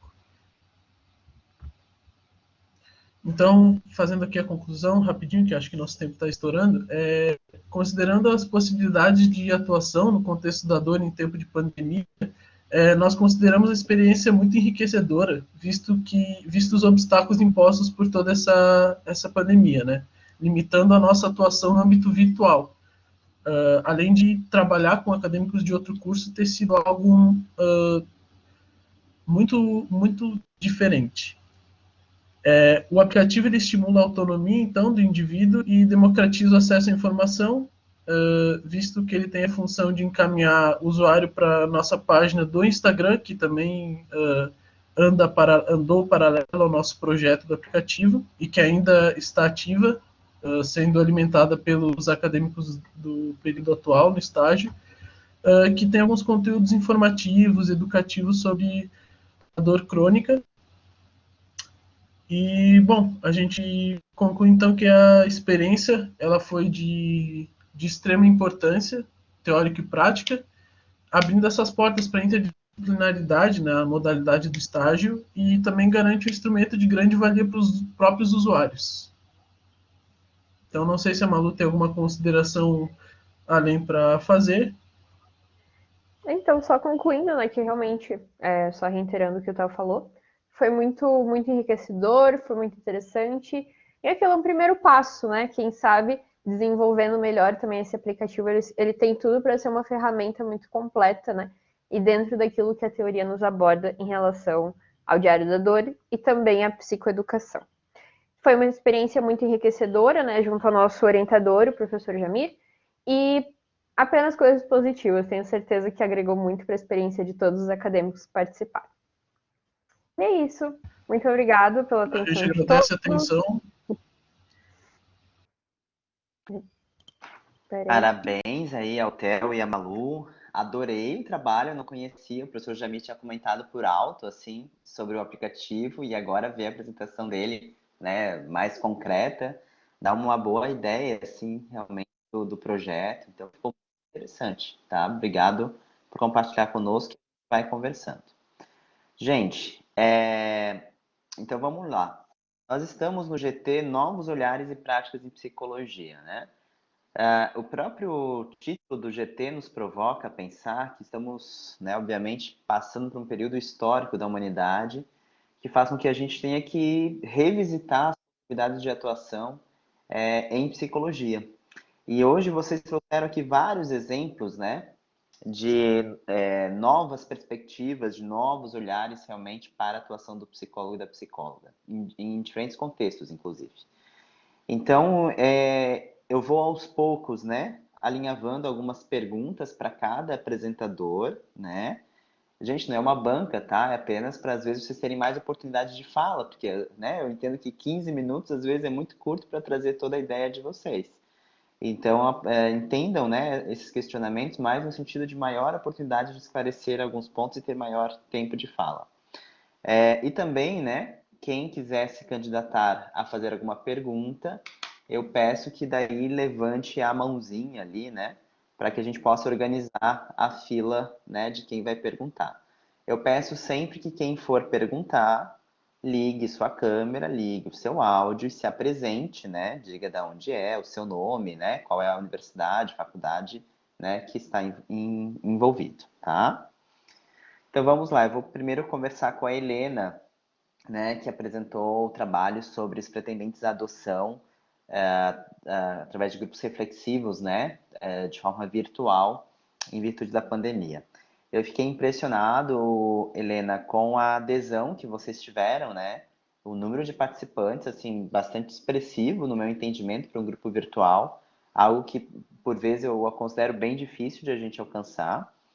E algo que eu gostaria de te ouvir um pouco mais sobre quais foram as combinações dos aspectos éticos que vocês fizeram com o grupo reflexivo na modalidade online, Helena. Porque esse é um desafio, né?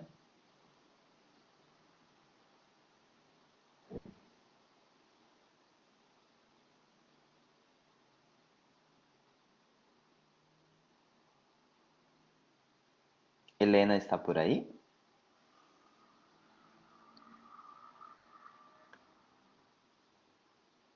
Ou caiu, não sei.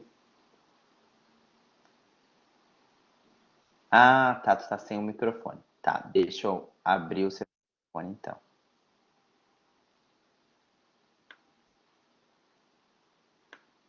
Eu acho que agora sim, Helena. Agora foi.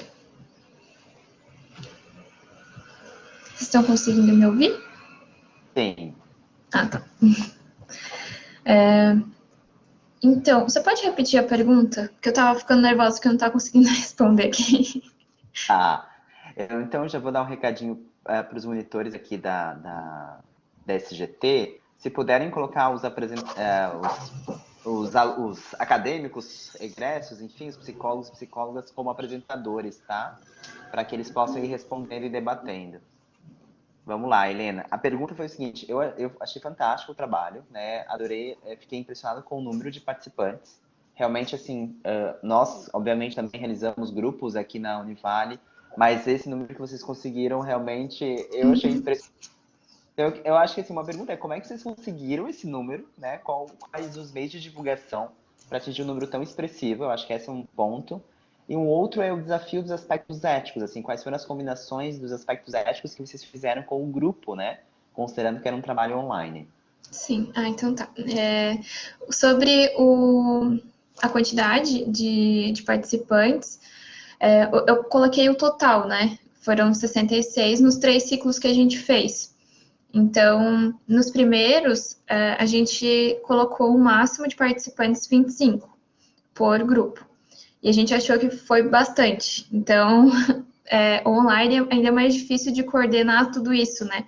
Então, nesse terceiro ciclo, né, nesse segundo ano do online, a gente estabeleceu que 17, 18 participantes era o ideal. Então, a gente acabou diminuindo um pouquinho. Mas a procura de pretendentes, que os pretendentes fazem por grupos de reflexão, de preparação, é muito grande. A gente tem um Instagram que agora eu posso estar errada, mas é adocão.ufsc, ou underline, é isso que eu me confundo, mas é adocão porque não pode ter essa cedilha e acento, né?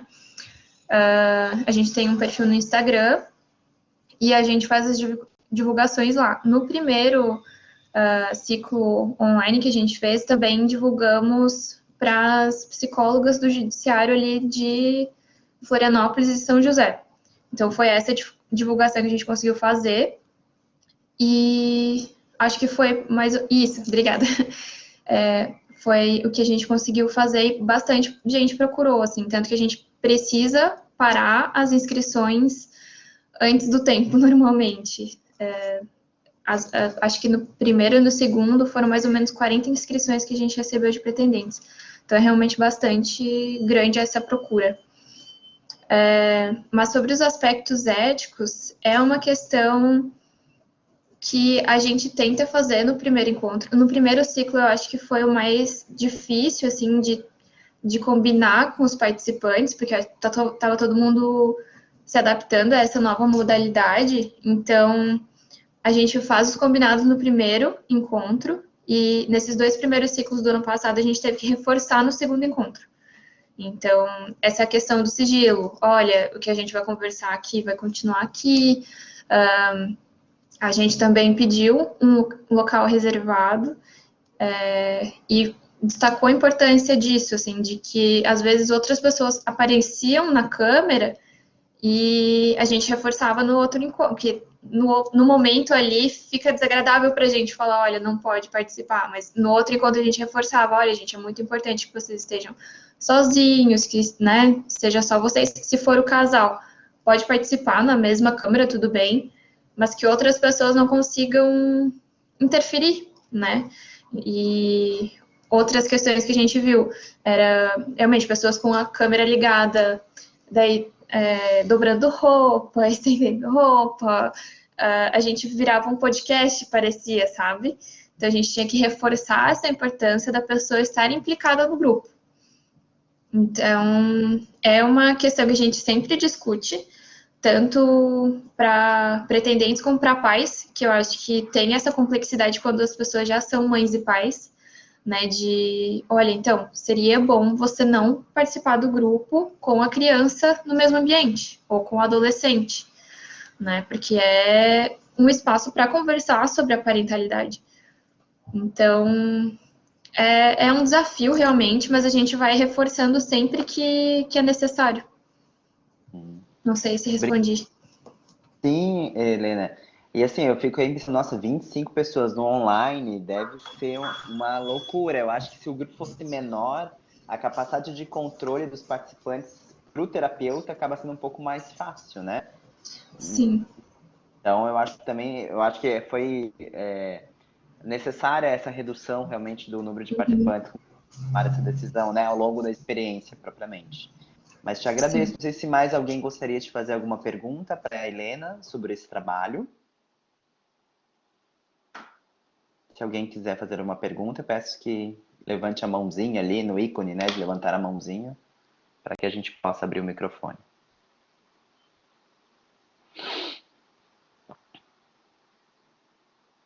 Aquele momento, né? Tararã. Bom, então tá certo. Helena, te agradeço, viu? Tá, pelo trabalho, parabéns, né, ao seu laboratório, tá? Excelente as atividades, excelente adesão, demonstrando que tem uma necessidade da população para essa temática, né, para esse tipo de encontro. E claro, eu acho que vocês acabaram extrapolando fronteiras, né? Então, para além da região da Grande Florianópolis, o que eu achei muito bacana. E até, né, mesmo após um período apocalíptico que nós estamos, né, eu espero, né, que essa possibilidade do virtual também seja uma forma, né, de trabalho do seu laboratório em relação a essa necessidade diante, né, da boa adesão que vocês tiveram. Ótimo, temos o Marcos querendo falar, que bom. Deixa eu, então, dar abertura para o Marcos poder falar.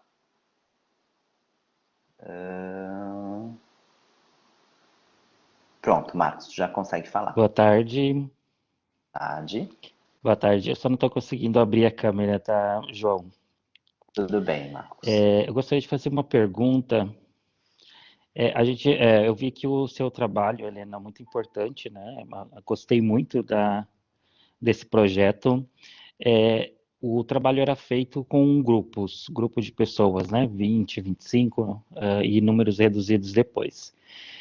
Houve algum momento em que algum dos participantes do grupo, ou muitos participantes, ou nenhum, solicitaram um atendimento prioritário somente com ele? Houve essa necessidade?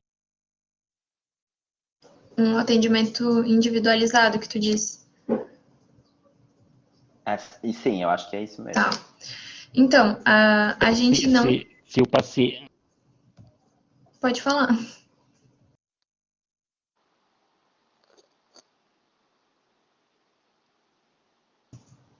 Tá, eu vou responder então. Mas, então, como a gente abre o espaço grupal, a gente tem esse suporte mais de grupo mesmo, assim. Então, as pessoas, às vezes, traziam demandas dentro do grupo, mas nunca tão individualizado assim. E no final dos encontros desses ciclos, a gente tem um material que a gente tem várias... É uma listinha assim, de atendimentos psicológicos ou gratuitos ou a preço social oferecidos em Florianópolis. Então, a gente proporciona essa lista para que as pessoas que tenham essa necessidade busquem. Mas a maior parte das pessoas que participam dos grupos já fazem acompanhamento psicológico, tanto os pretendentes quanto mães e pais. Eu acho que eles sentem essa necessidade, assim, pelo que a gente observa, E algumas pessoas nos buscaram por e-mail, né? Que a gente tem o e-mail do projeto e algumas pessoas procuraram, depois às vezes ficavam mobilizadas por alguma questão do encontro e entravam em contato com a gente por e-mail, mas nunca houve essa solicitação de atendimento individual, né? Pelo menos não para a gente. Então, a gente, no máximo, o que fez foi dar essa lista com possíveis indicações, que não são indicações, mas que são as possibilidades que as pessoas têm ali em Florianópolis, e que, infelizmente, não atendem as pessoas de outras regiões do Brasil. Ótimo. Obrigado, Helena, pelo teu, né, pelo teu esclarecimento. Marcos, agradeço a tua participação. Eu vou passar, então, para a reflexão da segunda apresentação de hoje, que foi da Sabrina, né, pela residência do HU da UFSC, da mediação virtual das visitas, né? A Sabrina está por aí? Está, né? Está indo? Ótimo, Sabrina. Então, vamos lá. Eu adorei a tua apresentação, assim, né, o teu relato de experiências extremamente vivencial, deu para sentir, né, pela tua fala, um pouco desse dia a dia.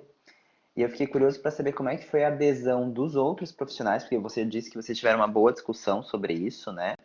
Mas eu queria saber se houve adesão dos demais profissionais, né, enfermeiros, médicos, enfim, para realizarem essa mediação virtual das visitas, né? Se eles já estão realizando essa mediação ou se ainda continua exclusivo do serviço de psicologia do hospital.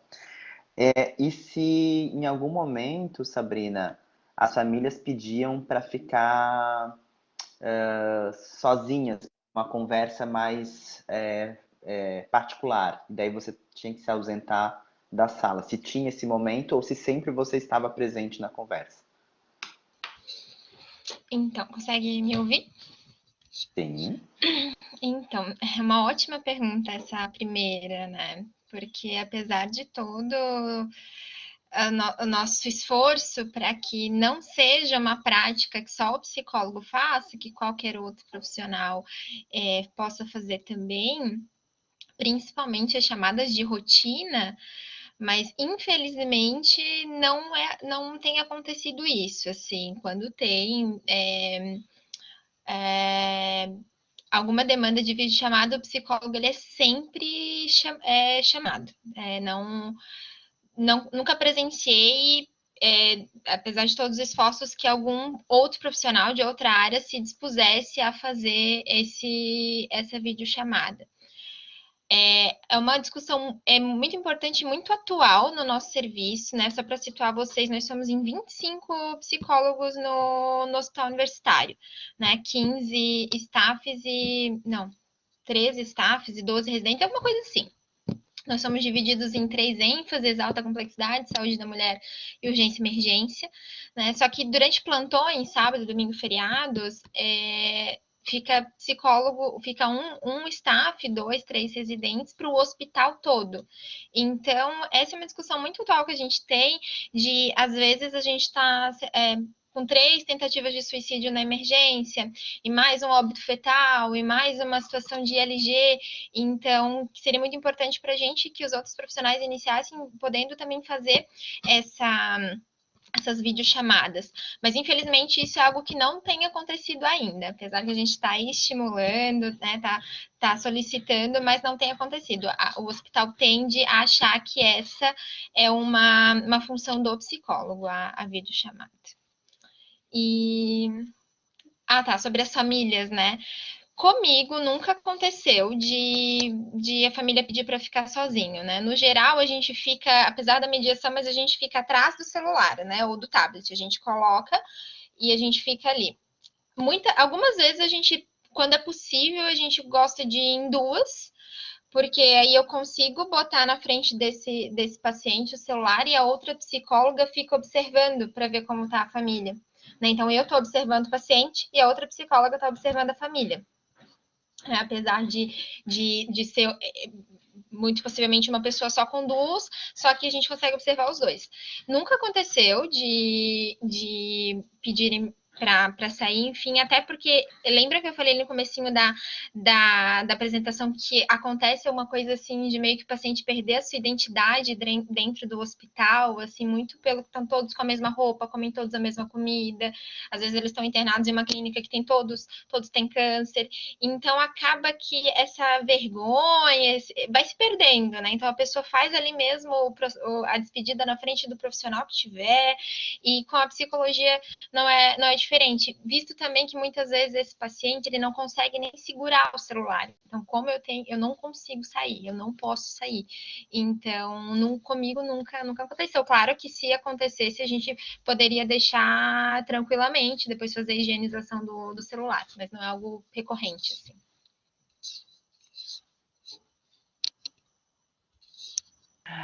Ótimo, Sabrina, obrigado, viu? Adorei te ouvir. Não sei se mais alguém gostaria de fazer alguma pergunta para a Sabrina.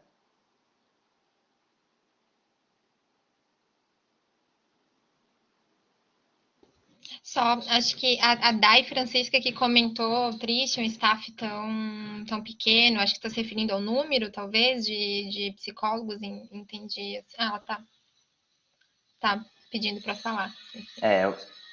Dai, tu tá como apresentadora, tu consegue abrir seu microfone. Obrigada, boa tarde. Sabrina, devido mesmo ao número, né, de profissionais, eu não sei se todos estariam capacitados a isso, como você fala de enfermeiro, né, outras pessoas, eu não...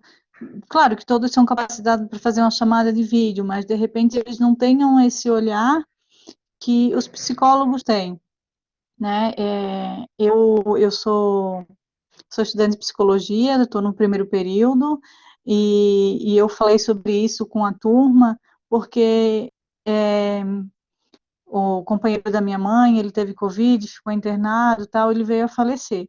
Mas antes dele falecer, a gente teve algumas chamadas de vídeo, algumas trocas de WhatsApp com a psicóloga, e isso foi de grande importância para minha mãe, principalmente, né? Porque apesar dele estar entubado, estar sedado, mas fez muita diferença para minha mãe, que estava super abalada, que também estava com Covid. Então, assim, quem já utilizou desse serviço sabe da grande importância. Então, eu agradeço a todo esse movimento que tu faz e parabenizo, e assim, é importante que outras pessoas também consigam fazer e tal, mas eu acho que talvez essa coisa de precisar ser o psicólogo de hoje, só o psicólogo está fazendo, é porque tem esse olhar mais cuidadoso, talvez seria essa palavra. Obrigada. Obrigada, Dai. E sim, a gente percebe que, apesar de todos os profissionais serem formados na saúde, enfim, há um medo muito grande de outros profissionais não psicólogos de lidar com as emoções dos pacientes, né? É muito comum de o profissional está atendendo, o HU ele é um hospital escola, né? Então a gente tem muitos profissionais de muitas categorias, de muitas formações diferentes, de muitas universidades diferentes. Então é muito comum às vezes o outro profissional estar conversando com o paciente começar a chorar, né? E o profissional não saber o que fazer, não saber como acolher e terminar o que está fazendo e chamar a psicologia, que muitas demandas que a gente recebe, a gente precisa, vocês vão lá porque o paciente está chorando, né? E a gente entende que acolhimento, ele era para todos nós, todos os profissionais conseguirem fazer, mas isso não é a realidade, né? Então, acho que é muito importante, até fiquei lembrando que quando eu me formei ali em 2019, o ECS estava passando por uma reformulação, assim, de inserir disciplinas conjuntas e tudo mais. E hoje, aqui na minha atuação, eu percebo quanto isso é importante, enquanto lá já na formação a gente consiga dividir o que é de competência de cada profissão, até mesmo consigo visualizar alguns psicólogos que tendem a pegar para si, não, o acolhimento, lidar com a emoção é meu, é competência minha, então, né, não posso nem dividir esse conhecimento, mas não, né, então, essa questão da videochamada, sim, difícil você visualizar uma família se despedindo do seu ente querido, enfim, não se emocionar com isso, não que a gente não se emocione também, porque se emociona também, mas é difícil, sim, para alguns profissionais lidarem com isso. E vi também ali sobre os staffs, né? Apesar de serem poucos staffs, na teoria, a gente é um hospital muito privilegiado, tá? 25 psicólogos é algo que em outros hospitais, quando eu conto para outros colegas de outros hospitais, eles ficam, o quê? Nós temos hospitais aqui em Florianópolis e Itajaí também, que tem um psicólogo para o hospital inteiro, né? Então a gente é bem privilegiado nisso, mas sim, poderia ter muito mais, tem trabalho para todo mundo. Esse número do staff no HU ele é maior realmente, né? Nos outros hospitais a gente não conta com isso, às vezes não conta com nenhum, né? E é de grande importância, como você falou, às vezes tem 3 ali com tentativa de suicídio, e esse acolhimento, que a gente sabe que é um grande preconceito com o suicida, né, quando ele chega numa emergência. Então, ainda tem muita coisa a se resolver nessa área. Então, é muito importante ter um psicólogo nesse momento para essa acolhida, porque às vezes nem o médico que está atendendo, nem o enfermeiro, ele não tem esse olhar, ele não tem esse cuidado. Isso é uma coisa para a gente debater muito e tentar chegar a um ponto, porque é muito triste.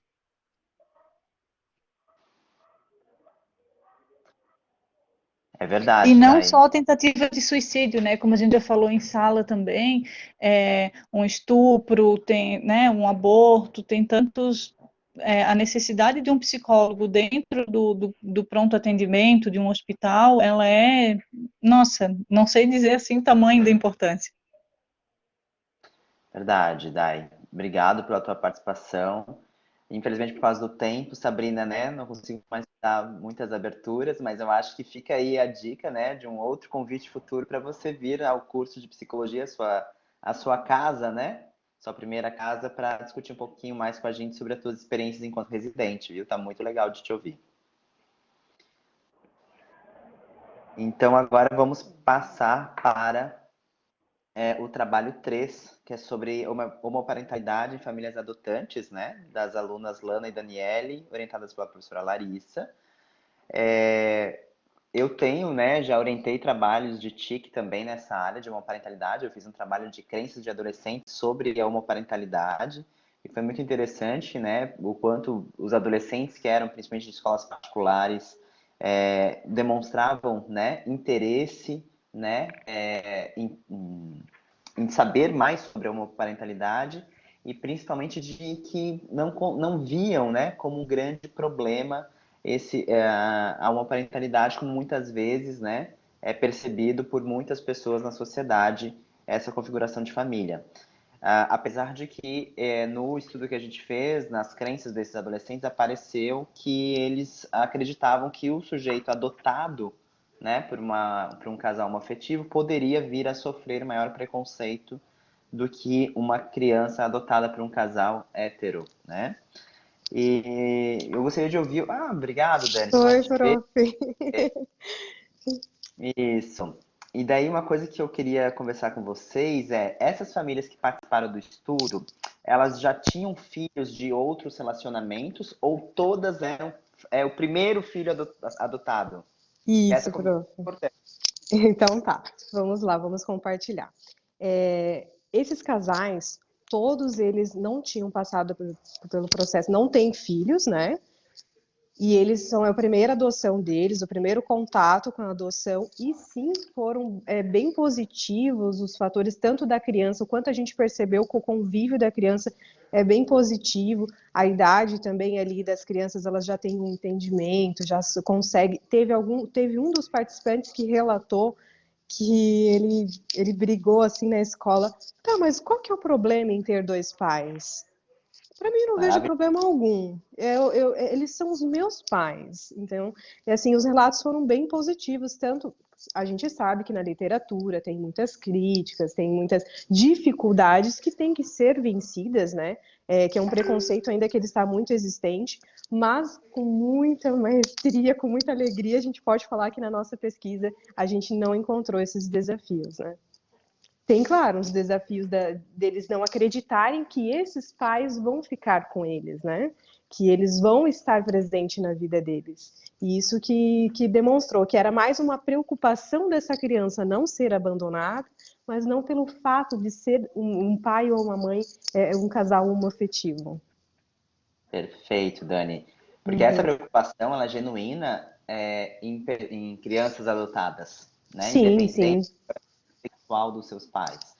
Sim. Então, esse dado realmente que vocês levantaram e apontam é algo muito importante de ser publicado. Sim, com certeza. A gente Porque quer aprofundar mais esse estudo, sabe, professora? É uma coisa assim que emergiu com tanta. Eu gosto muito do tema adoção, né? E a professora Larissa veio com essa proposta da homoparentalidade, então juntou assim uma união de informações muito válidas, muito importantes, e o quanto isso tem que caminhar sim junto com a psicologia, com o âmbito do direito também. São propostas muito boas que tem que sim publicar, ter mais investigação e entender mais um pouco estar presente como psicólogos nesses momentos, né? você falando, assim, me faz acho um ponto interessante para um futuro estudo nessa mesma linha Sim. ouvir as crianças adotadas e a percepção Isso, delas sobre sim. a família. Isso que assim, a gente sonha, né, professor? Claro que a gente tem que sonhar, é o nosso papel sonhar. E o que a gente quer levantar para o mestrado, para a pesquisa de mestrado, é justamente isso. Algumas, assim, escutar essas crianças, voltar na percepção, o que elas entendem, qual que é o motivo, quais são os sentimentos, assim, e é um ponto-chave, né, para poder pesquisar. Perfeito, Dani. Até para desmistificar, né? Sim. Uhum. Porque, infelizmente, ainda, em virtude do preconceito, né, da homofobia, faz com que a sociedade, muitas vezes até os órgãos legisladores, Sim, não reconheçam, né, esse tipo de justamente. união. Exatamente. Então, eu acho que E a a gente gente teve o apoio bem legal aqui do juiz da comarca de Itajaí, então acredito que vai ser um trabalho que precisa sim dar uma continuidade e mostrar aqui para a comarca, mostrar para o município, investigar mais questões aqui da nossa região, né? É uma região muito boa para o tema, né? Enfim. Sim, sim, perfeito. Ali tem uma pergunta: qual o maior medo Opa, delas? é que eu tô no celular, desculpa, gente. Escreveram no chat. Qual é o maior medo Ah, delas, tá. não sei, das Das famílias, eu imagino. crianças, Carla. O medo das crianças que a gente percebeu muito de ser devolvidas, porque teve duas crianças que participaram da nossa, os pais dessas crianças participaram, elas já tinham sido devolvidas para o abrigo. Então, foram por casais não homoafetivos, né? Eles foram devolvidas e sim, quando veio a adoção, elas desacreditavam em, poxa, será que eles vão me devolver? Será que eles testavam o amor dos pais, né?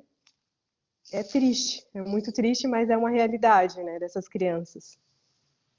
Exatamente, e isso independente da orientação sexual dos pais, né? Então, é um ponto Sim, importante de analisar melhor os impactos emocionais nas crianças da que criança. sofreram evolução, tá? Eu acho Isso que esse é um mesmo.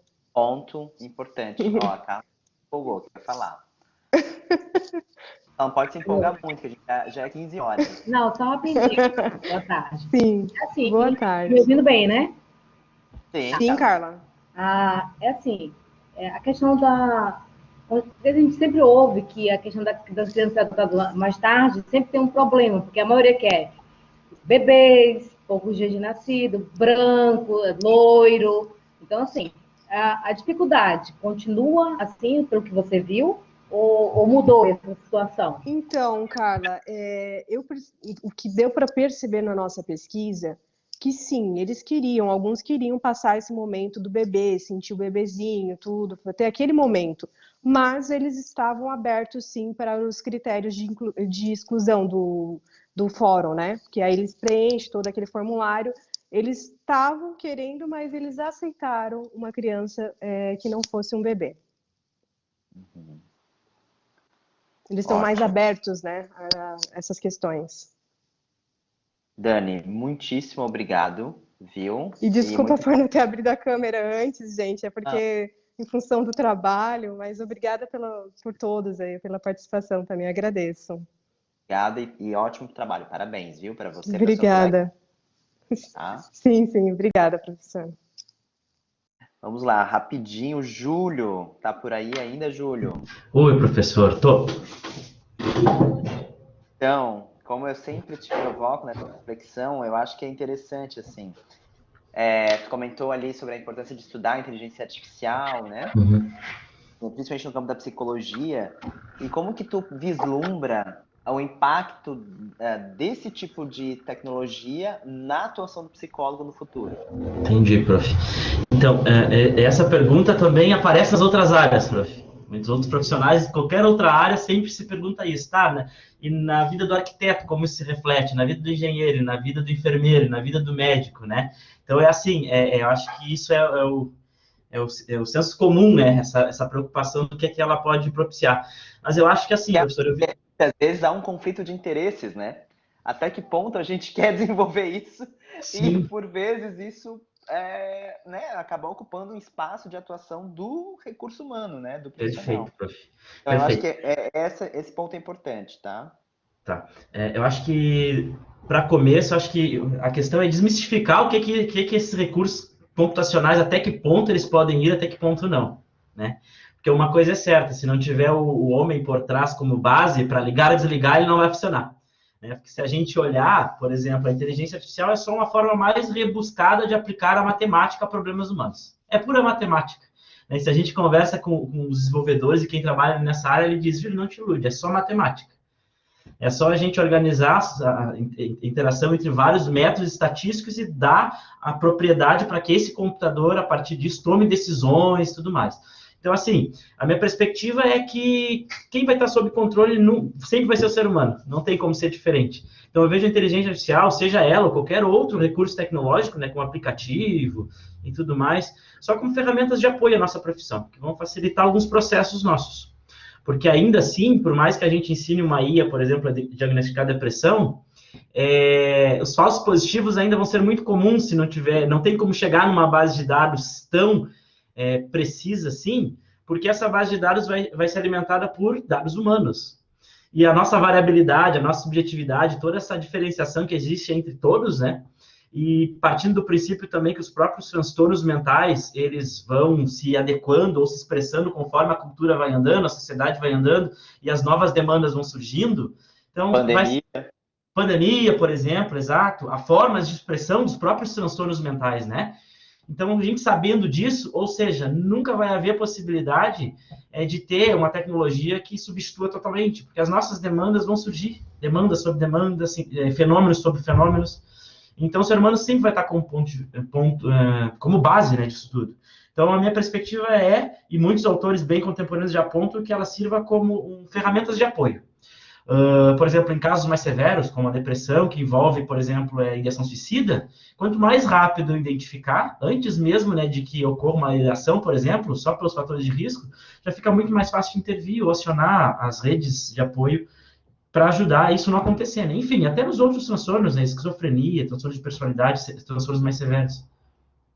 Isso que tu comentou aí do recurso, né? Muitas vezes permite que o sujeito com uma situação de ideação suicida, o próprio aplicativo, enfim, o programa reconhece que é um sujeito que está em perigo, fatores de risco, que já acione diretamente, mande um alerta para um CVV, mande alerta para uma unidade de saúde mais próxima. Então, que o profissional daquela rede que possa assistir esse usuário seja, de alguma forma, notificado, sabe? Eu acho que isso seria muito legal. Sim, tem muita coisa assim que dá para fazer, né? Imagina um aplicativo, por exemplo, que a OMS possa regular, em que ele tem acesso por meio das redes sociais das pessoas, né? Que é muito comum, todo mundo tem rede, o quanto pode acessar, por exemplo, pistas ali por meio de mensagens mesmo, que está emitindo comportamento suicida, para acionar a rede básica lá do bairro dessa pessoa para mandar o assistente social monitorar.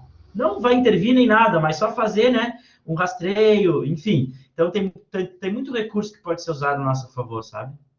Eu acho, claro, pensar na OMS é maravilhoso, mas eu acho que alguém que poderia comprar a tua ideia são os serviços privados, tá? Fica a dica. Então, a área de serviços boas dicas. serviços privados que precisam, principalmente convênios de saúde, que precisam restringir o número de atendimentos, né? E protocolar melhor os atendimentos, porque senão vira muito custo, né? Se o paciente fica muito tempo. Eu acho que esse pessoal pode ter interesse no teu programa. Perfeito. Tá? Eu estou tendo estagiários que estão envolvidos em convênios de saúde e que têm tido atividades de estágio voltadas para estabelecimento de protocolos, tá? Tanto de teleatendimento quanto de atendimento presencial, inclusive para depressão. Então, eu acho que é um caminho para alguém comprar potencial. a tua ideia. Isso. É um caminho para alguém literalmente comprar a sua ideia. Sim, literalmente. Tá, fica a dica então, Júlio. Muito obrigado, professor. Nada, sempre bom te ouvir, viu? Grande abraço. Tudo bem, obrigado pelas dicas. O grupo 5, que foi ali a apresentação do estágio, né, do aplicativo Dormente, eu adorei o nome do aplicativo, eu gostaria de ouvir de onde que veio essa ideia, essa sacada do Dormente. E algo que também me ocorreu, assim, que quando a gente cria, muitas vezes, um aplicativo ou um programa, enfim, por vezes, o primeiro caminho é o que vocês fizeram, o levantamento das bases de dados, né, para ver o que já tem, né, sobre outros aplicativos relacionados ao tema. E uma outra fase que a gente faz, além de montar o aplicativo, é conversar com experts da área, né? Então, conversar com outros profissionais, psicólogos, médicos, fisioterapeutas, no caso de vocês, né? Que é a população que principalmente trabalha com dor crônica. E também os usuários, né? Conversar com as pessoas que já fazem tratamento com dor crônica sobre que necessidades elas têm, né? E se elas iriam utilizar de um aplicativo, por exemplo, se usar um aplicativo seria realmente necessário no dia a dia delas, né? Não sei se vocês chegaram a pensar nessas outras etapas ou se é algo realmente para o futuro. Então, prof, sim, a gente chegou até executá-las talvez de uma forma muito pequena, assim, né? Uma forma muito simples.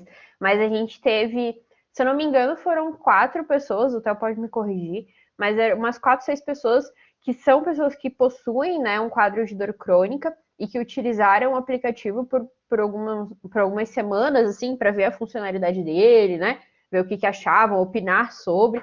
Inclusive, ali, o layout dele mudou muitas vezes, né? Esse ali que a gente apresentou, esse projeto final, ele foi o resultado de várias mudanças, porque, enfim, ali a forma de preenchimento a gente tinha pensado de outra forma, né? Então, ali foi um jeito mais simples também, para a pessoa também fazer uma coisa mais objetiva e, ao mesmo tempo, ter um espaço para colocar os seus pensamentos, né?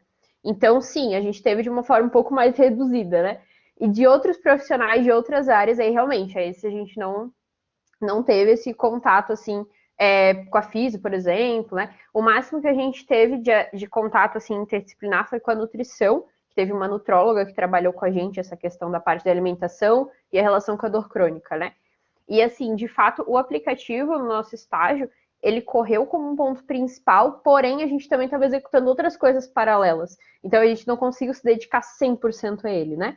E também a gente estava trabalhando ali o pessoal que também não era formado, né, dentro dessa área. Então muita coisa também a gente teve que ir adaptando na medida que eles conseguiam, a gente conseguia. Então ainda eu considero que pelo curto período de tempo, porque foram 4 meses mais ou menos, né? Eu acho que ainda conseguimos tirar uma coisa muito boa, um projeto muito legal, de um tempo muito curto, né? Mas sim, com certeza, a gente. Eu já cogitei algumas vezes ali dentro do grupo também de continuar, né? Óbvio que é um grupo muito grande, tem que ver também quem que vai querer também dar continuidade dentro desse projeto, mas com certeza tem muito potencial para seguir. Aí sim, precisaria de um investimento maior, né? De mais profissionais envolvidos, com certeza uma pesquisa, talvez até que renderia um mestrado, quem sabe, dentro disso, porque é bastante coisa, né? Bem trabalhoso. Certeza, mas adorei, viu? Parabéns ao grupo, então, e pela ideia, assim, achei sensacional e acho que vale a pena investir sim, tá? Vale a pena investir sim. Então é isso, gente. Encerramos, né, por aqui o GT2, tá? Ah, o Paulo gostaria de falar. Desculpa, Paulo.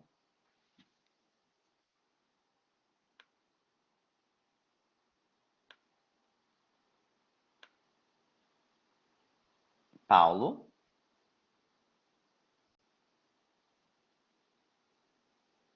Consegue abrir o seu microfone e câmera para conversar conosco?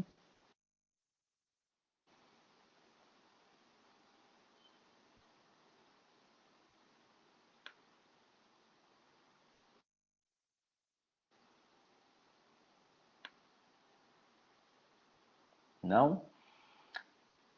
Bom, gente, então encerramos por aqui o GT2, né? Vocês têm outras atividades do Congresso que irão rolar ainda, né, no dia de hoje. Então aproveitem, né? Então o Congresso Internacional de Psicologia aí para escutar outras pessoas, outras teorias, outras formas de atuação. Isso é muito importante para a trajetória de todos e todas, tá bom? Grande abraço e ótima tarde a todos.